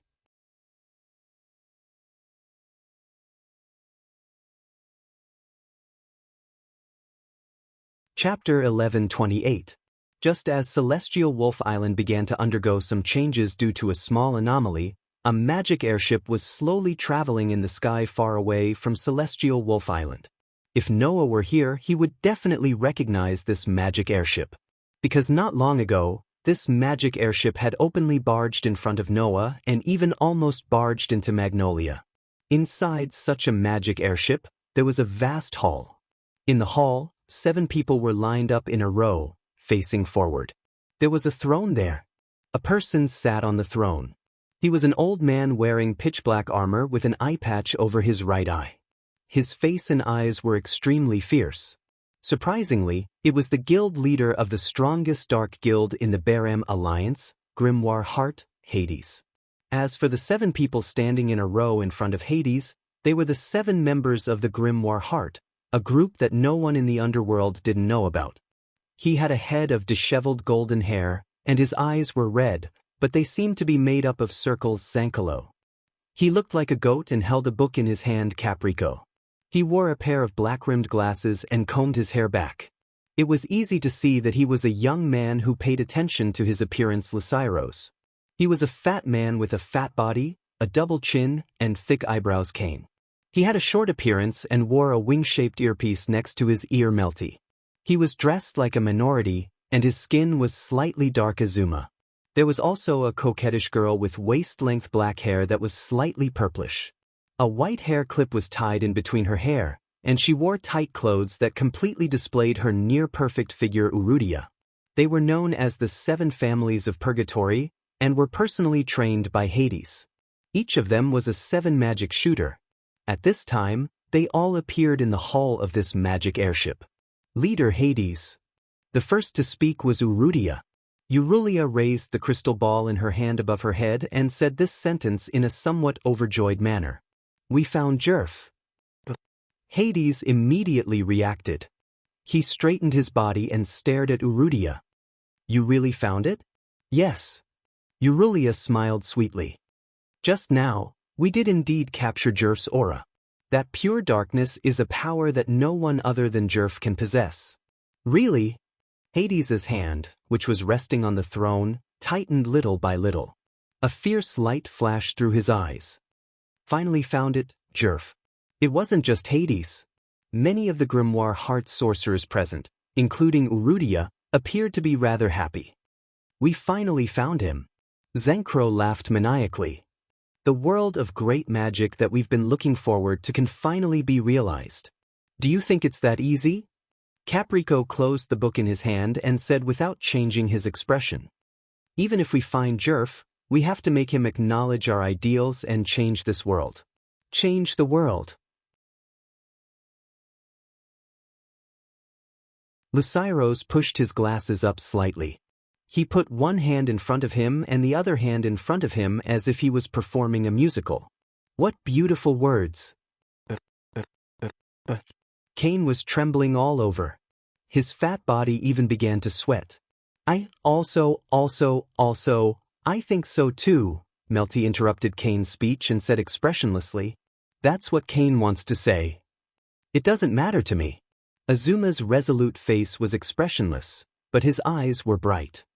As long as there's someone powerful who can satisfy me, that's enough. It's precisely because this world is full of useless weaklings that we need Jerf. We need the world of great magic, Eurudia said with pursed lips.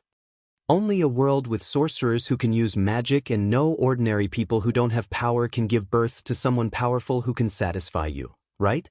Most importantly, in the world of great magic, there's the demonic abyss that we're searching for. Hades narrowed his eyes. That's our goal. Hearing this, everyone nodded one after another. But, President Hades, Eurudia suddenly changed the topic. As far as we know, Jerf's current location seems to be a little special. It would be strange if the location of the most vicious black sorcerer in history wasn't special. Hades wasn't surprised at all. Where's Jerf now? It's also a special place for the president, Eurulia said calmly. Jerf's current location is the holy land of fairy tale, Celestial Wolf Island. Celestial Wolf Island? Hades raised his eyes slightly. I see. It's indeed a very special place. I've heard that Fairy Tail is currently conducting the S-rank magic shooter advancement test on Heavenly Wolf Island. All the elites of the guild are gathered on the island. Eurudia's voice suddenly lowered, and her eyes became gloomy. That person is there as well.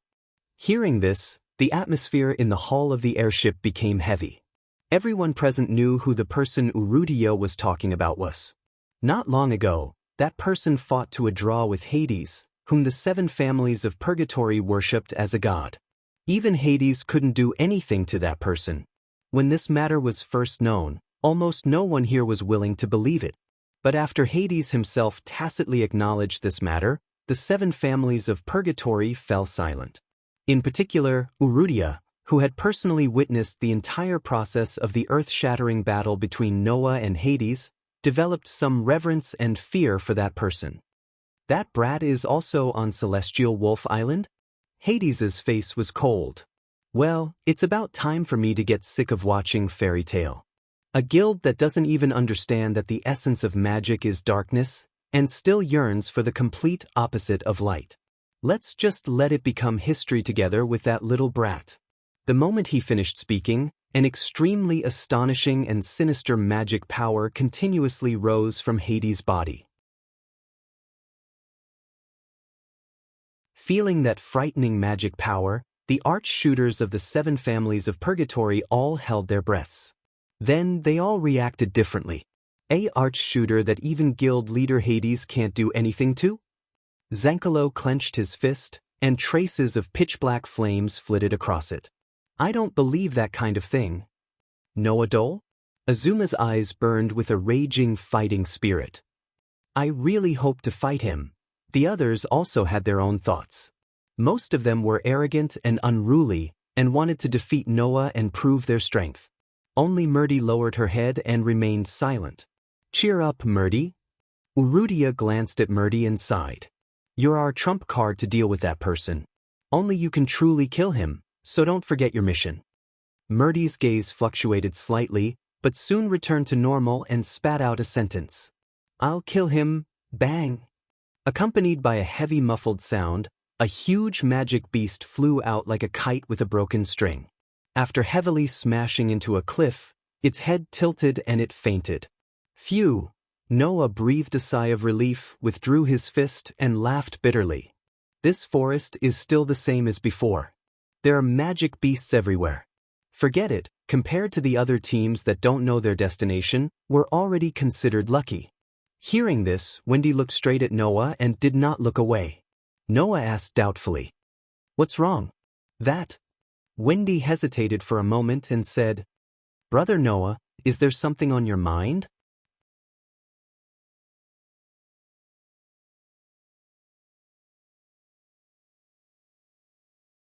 Chapter 11:29. Wendy's words caused Noah to be slightly stunned at first. Then he smiled slightly.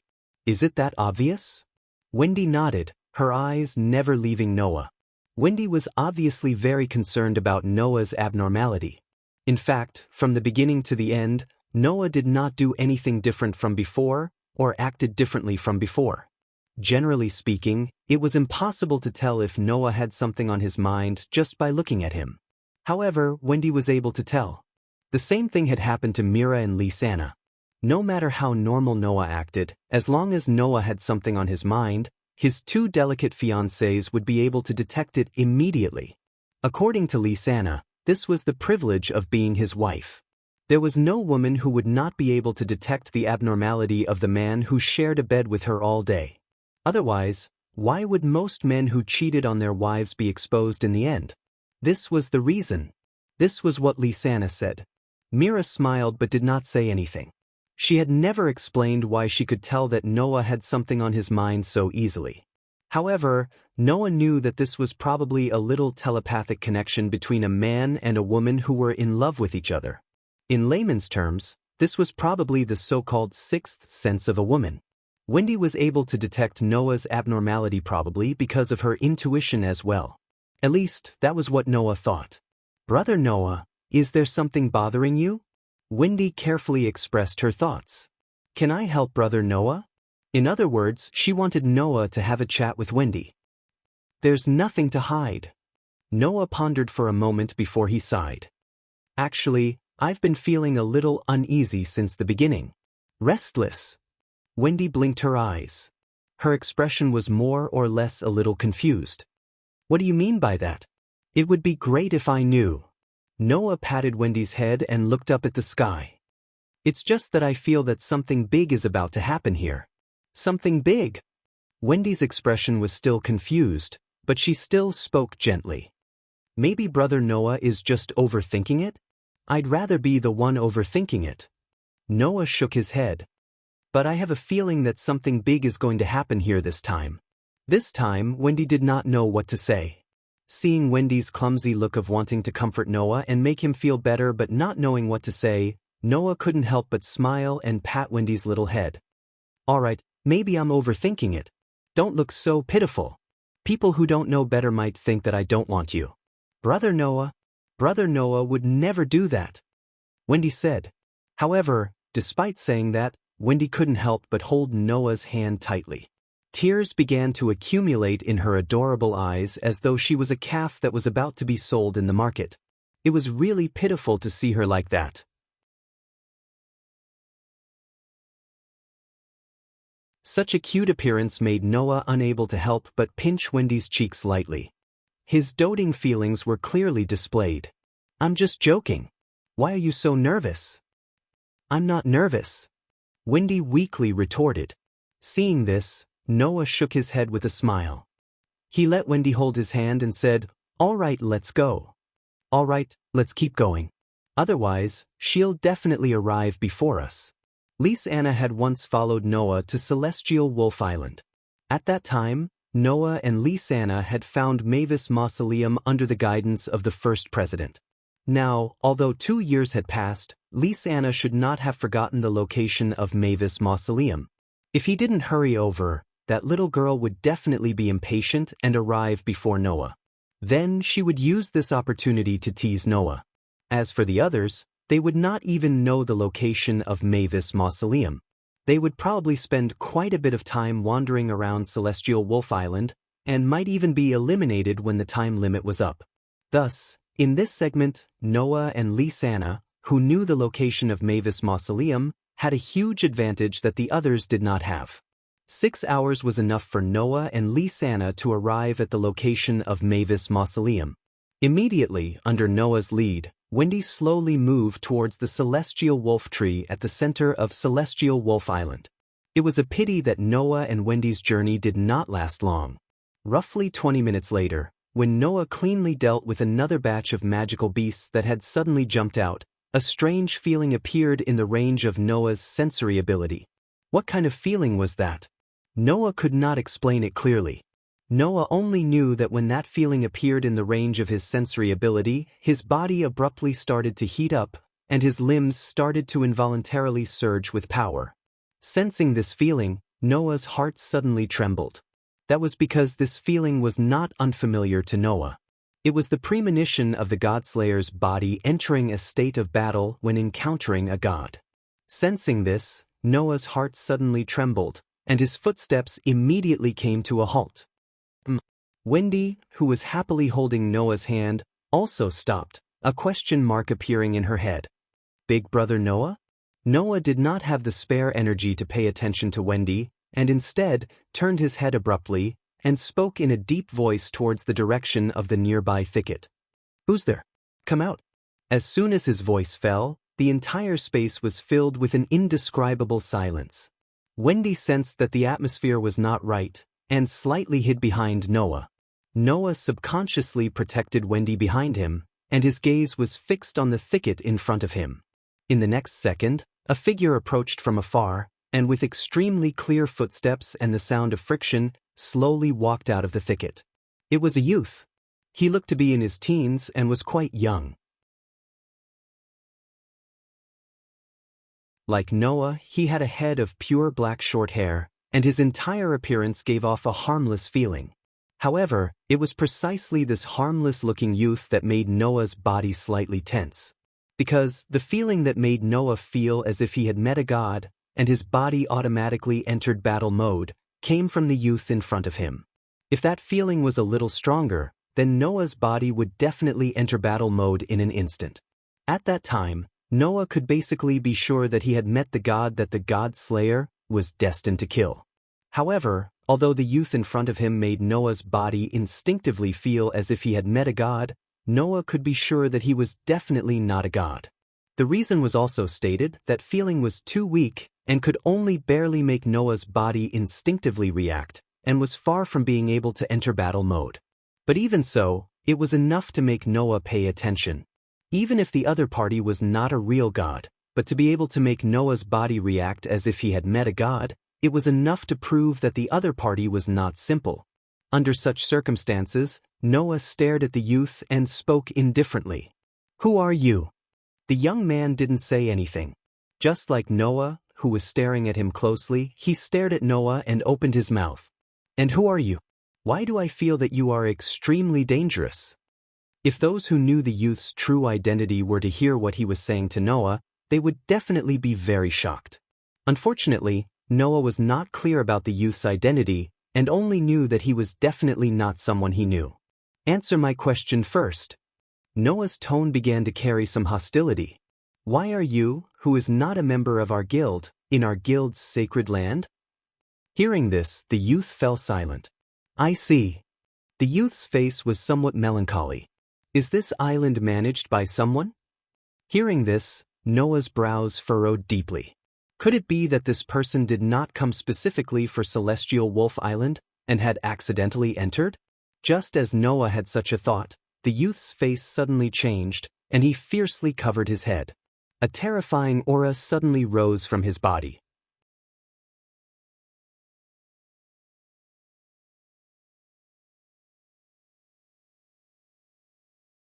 Chapter 1130. Ugh!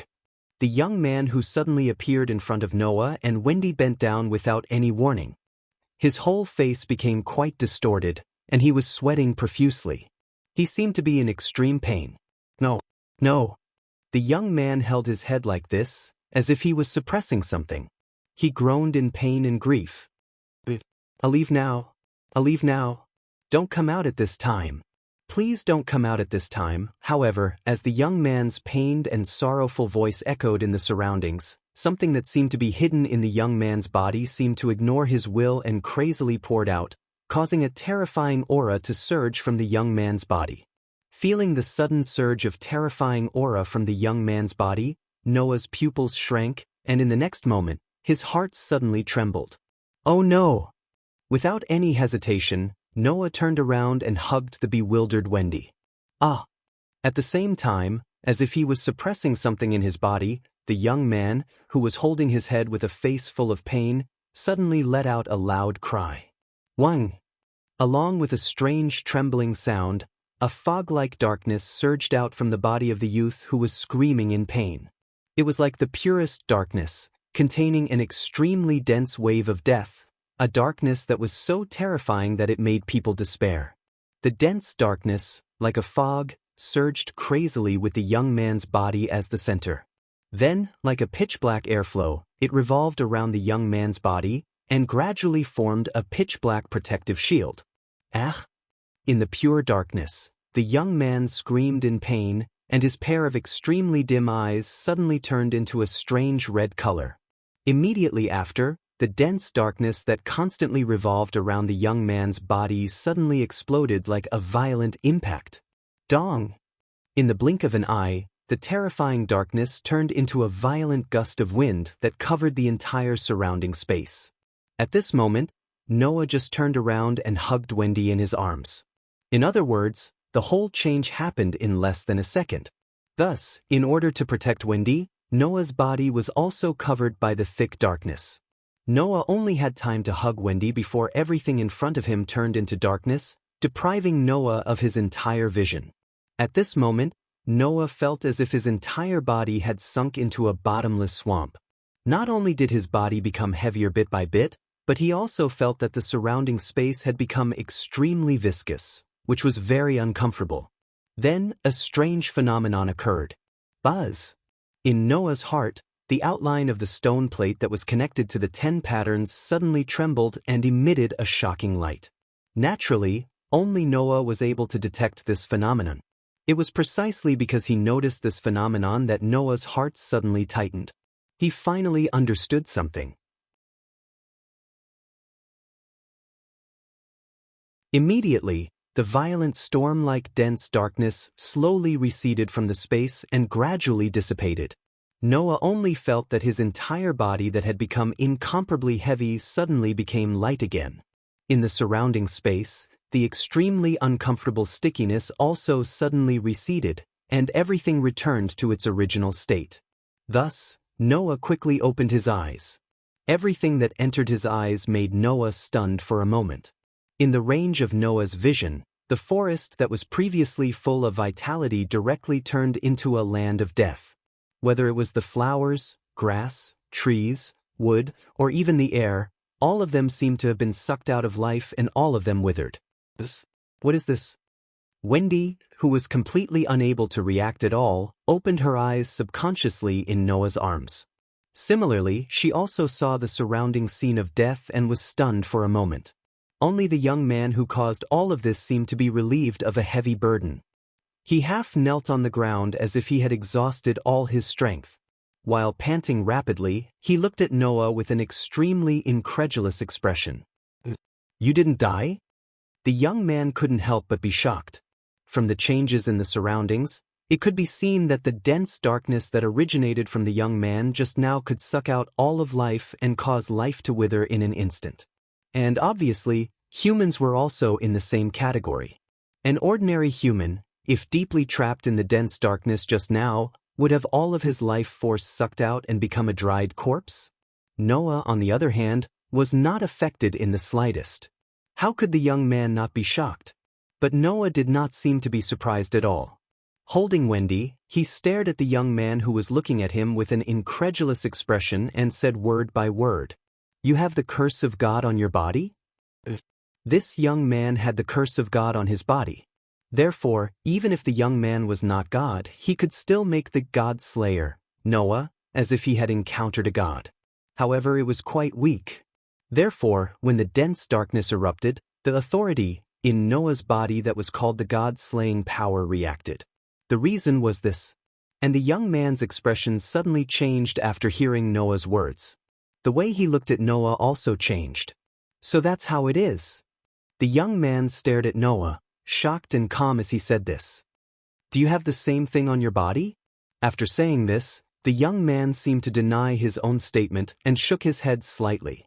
"No, that's not right.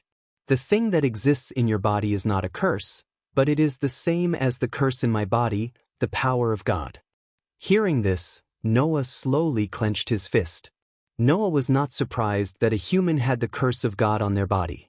Because in the God-slayer world, Noah also encountered the same thing. What really made Noah feel incredulous was not the curse on the young man's body, but the fact that the curse came from God itself. What did this mean? It meant that in this world, there was also the existence of God. A human with the power of God. The young man muttered this sentence, and the way he looked at Noah changed again.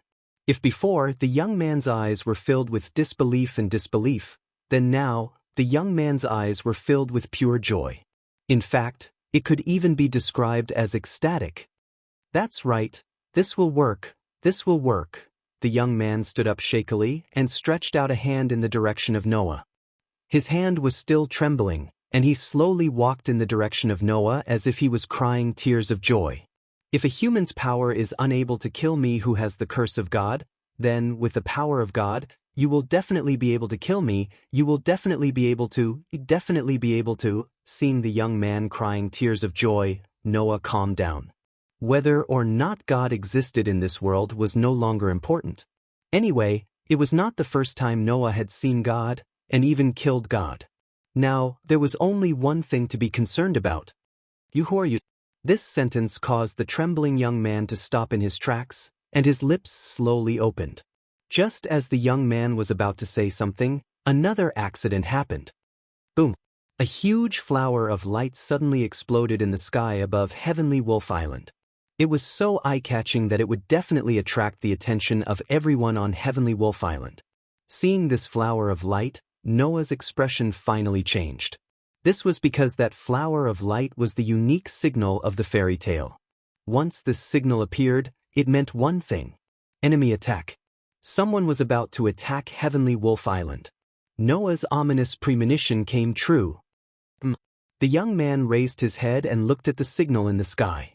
Just as the young man raised his head, an impact exploded on the back of his head, causing him to groan and fall to the ground. Noah immediately stretched out his hand and grabbed the back of the young man's collar. Seeing Noah suddenly knock the young man unconscious, Wendy was completely at a loss. However, now was not the time to be concerned about this.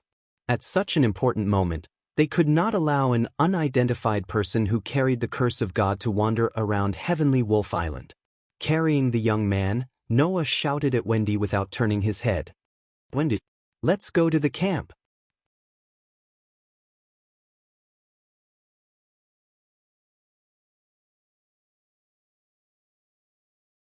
Chapter 11:31. Whoosh! In the vast and dense forest, there was a black shadow that ordinary people could not compare to. One could only faintly see a black line flashing through the forest at an extremely fast speed. It caused a faint sound of breaking through the air, reverberating throughout the entire space. The trees in the forest were quite dense. It could be said that even the furthest distance between two trees was only a short 2 to 3 meters. With the black shadow's speed, it could cover this 2 to 3 meter distance in the blink of an eye. Traversing through such a dense forest at such an astonishing speed? Then it would definitely knock into a tree trunk in an instant, right? However, it was as if the black shadow wanted to overturn this theory. Its body was like a stream of light. It was as if it had turned on a radar that had a comprehensive scan. It clearly knew the location of every tree. With extreme agility that even the spirit monkey could not match, it shuttled through the dense forest without any hesitation. During this period, the black shadow was not able to knock into a single tree. Moreover, it was carrying a petite and cute young girl in one hand and a young boy in the other, but it was not affected at all. This degree of agility and dexterity was simply shocking. Whew! Gradually, the speed of the black shadow was like a gust of wind, bringing along a whistling sound as it swept up layers of fallen leaves on the ground. Like an arrow released from a bow, it shot rapidly towards a certain direction in the forest. With such a speed, Wendy could not even open her eyes. She could only close her eyes tightly, her small hands tightly grabbing onto the clothes in front of Noah. Her entire delicate body was curled up in Noah's embrace, leaning all her weight on Noah's body, allowing Noah to carry her. With this speed, it would not take long for Noah to reach the camp of Fairy Tale on Heavenly Wolf Island, right? As long as there were no obstructions. Traversing through the dense forest, Noah's expression suddenly froze, and he abruptly halted his footsteps. Gee! The overly violent speed caused Noah's feet to rub against the ground as he suddenly came to a halt. He rubbed against the ground for a long distance, setting off a large amount of dust along the way. It was only after a while that he finally stopped. Wang! Almost at the same time, a series of tremors suddenly reverberated around Noah. It was the sound caused by the sudden appearance of fruit-like clusters of magic power in the air. Dazzling fruit-like clusters of mana appeared around Noah without any warning, completely surrounding him. Immediately after, those demonic energy light clusters suddenly blossomed with dazzling light. Bang! Accompanied by a neat roar, the magic power light clusters surrounding Noah suddenly exploded, setting off astonishing flames, setting off violent bursts of flames that spread in all directions like a wave of fire.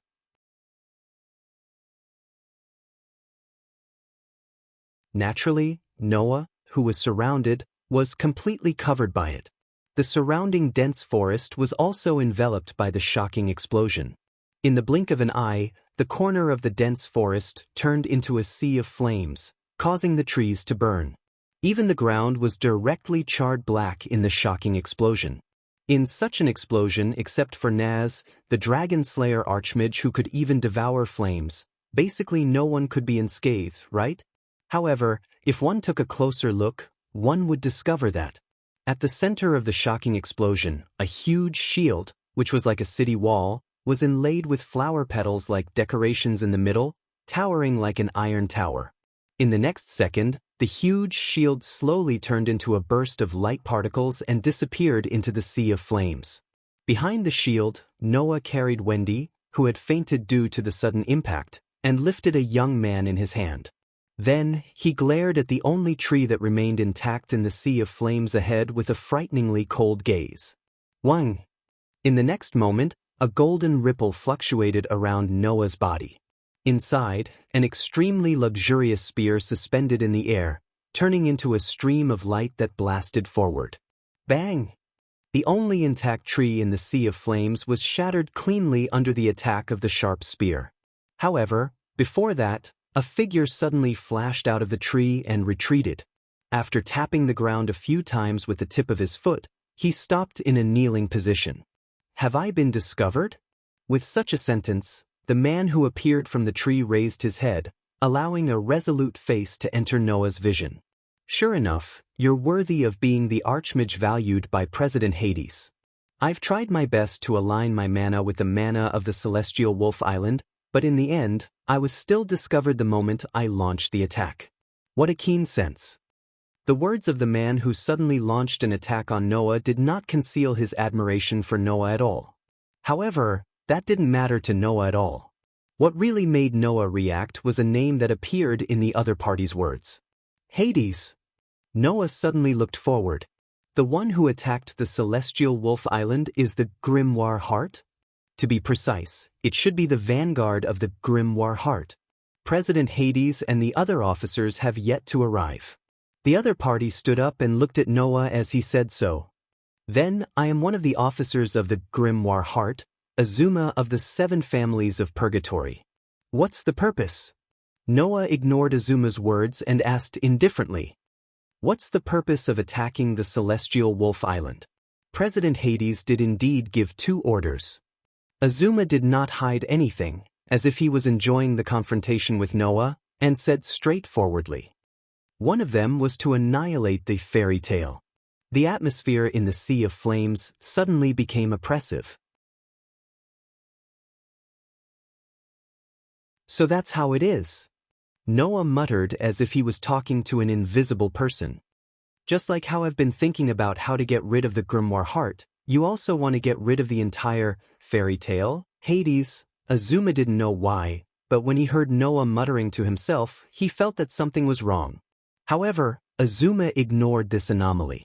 This was because at this moment, Azuma's heart was already burning with a fighting spirit that was more intense than any other emotion. President Hades and the other officers have yet to arrive at the Celestial Wolf Island. Among the 7 families of Purgatory, I am the only one who has arrived at the Celestial Wolf Island. Azuma looked straight at Noah, his eyes fluctuating with excitement. "I heard that even President Hades couldn't do anything to you. This strength really makes me a little excited. Please be sure to show it in front of me." Before he could finish his sentence, Azuma's face suddenly froze. This was because in Azuma's heart, a sense of crisis suddenly shook violently for no reason, causing Azuma's heart to suddenly tighten. Without any hesitation, Azuma disregarded his image and rolled to the side on the ground. This moment, golden ripples flashed out around Azuma's previous position, and under a neat vibration sound, they crazily spilled out one after another noble artifacts. Azuma dodged in time and fiercely collided with each other in the air. The powerful precious artifacts collided with each other, causing the violent impact to shake apart the sea of fire. At the same time, it also set off a shocking fire, causing an explosion that was not inferior to the previous one. The explosion was like a wave, spreading in all directions. Although Azuma did not care about his image and rolled away, avoiding the almost fatal direct attack, he was also affected by the shockwave of the explosive flames. He was directly blown away and hit a burning tree at the side. The flames burned Azuma's back, causing a burst of smoke to float from Azuma's back. "Goo-woo!" Azuma suddenly let out a low groan. You're tuning in to the Dreamy Chapters YouTube channel. We're so grateful for your support, and don't forget to subscribe to join us on this incredible journey through captivating stories. Your generosity through donations truly makes a world of difference, as it's the primary source of revenue that allows me to expand and enhance this channel for you. Thank you from the bottom of my heart for being a part of this adventure.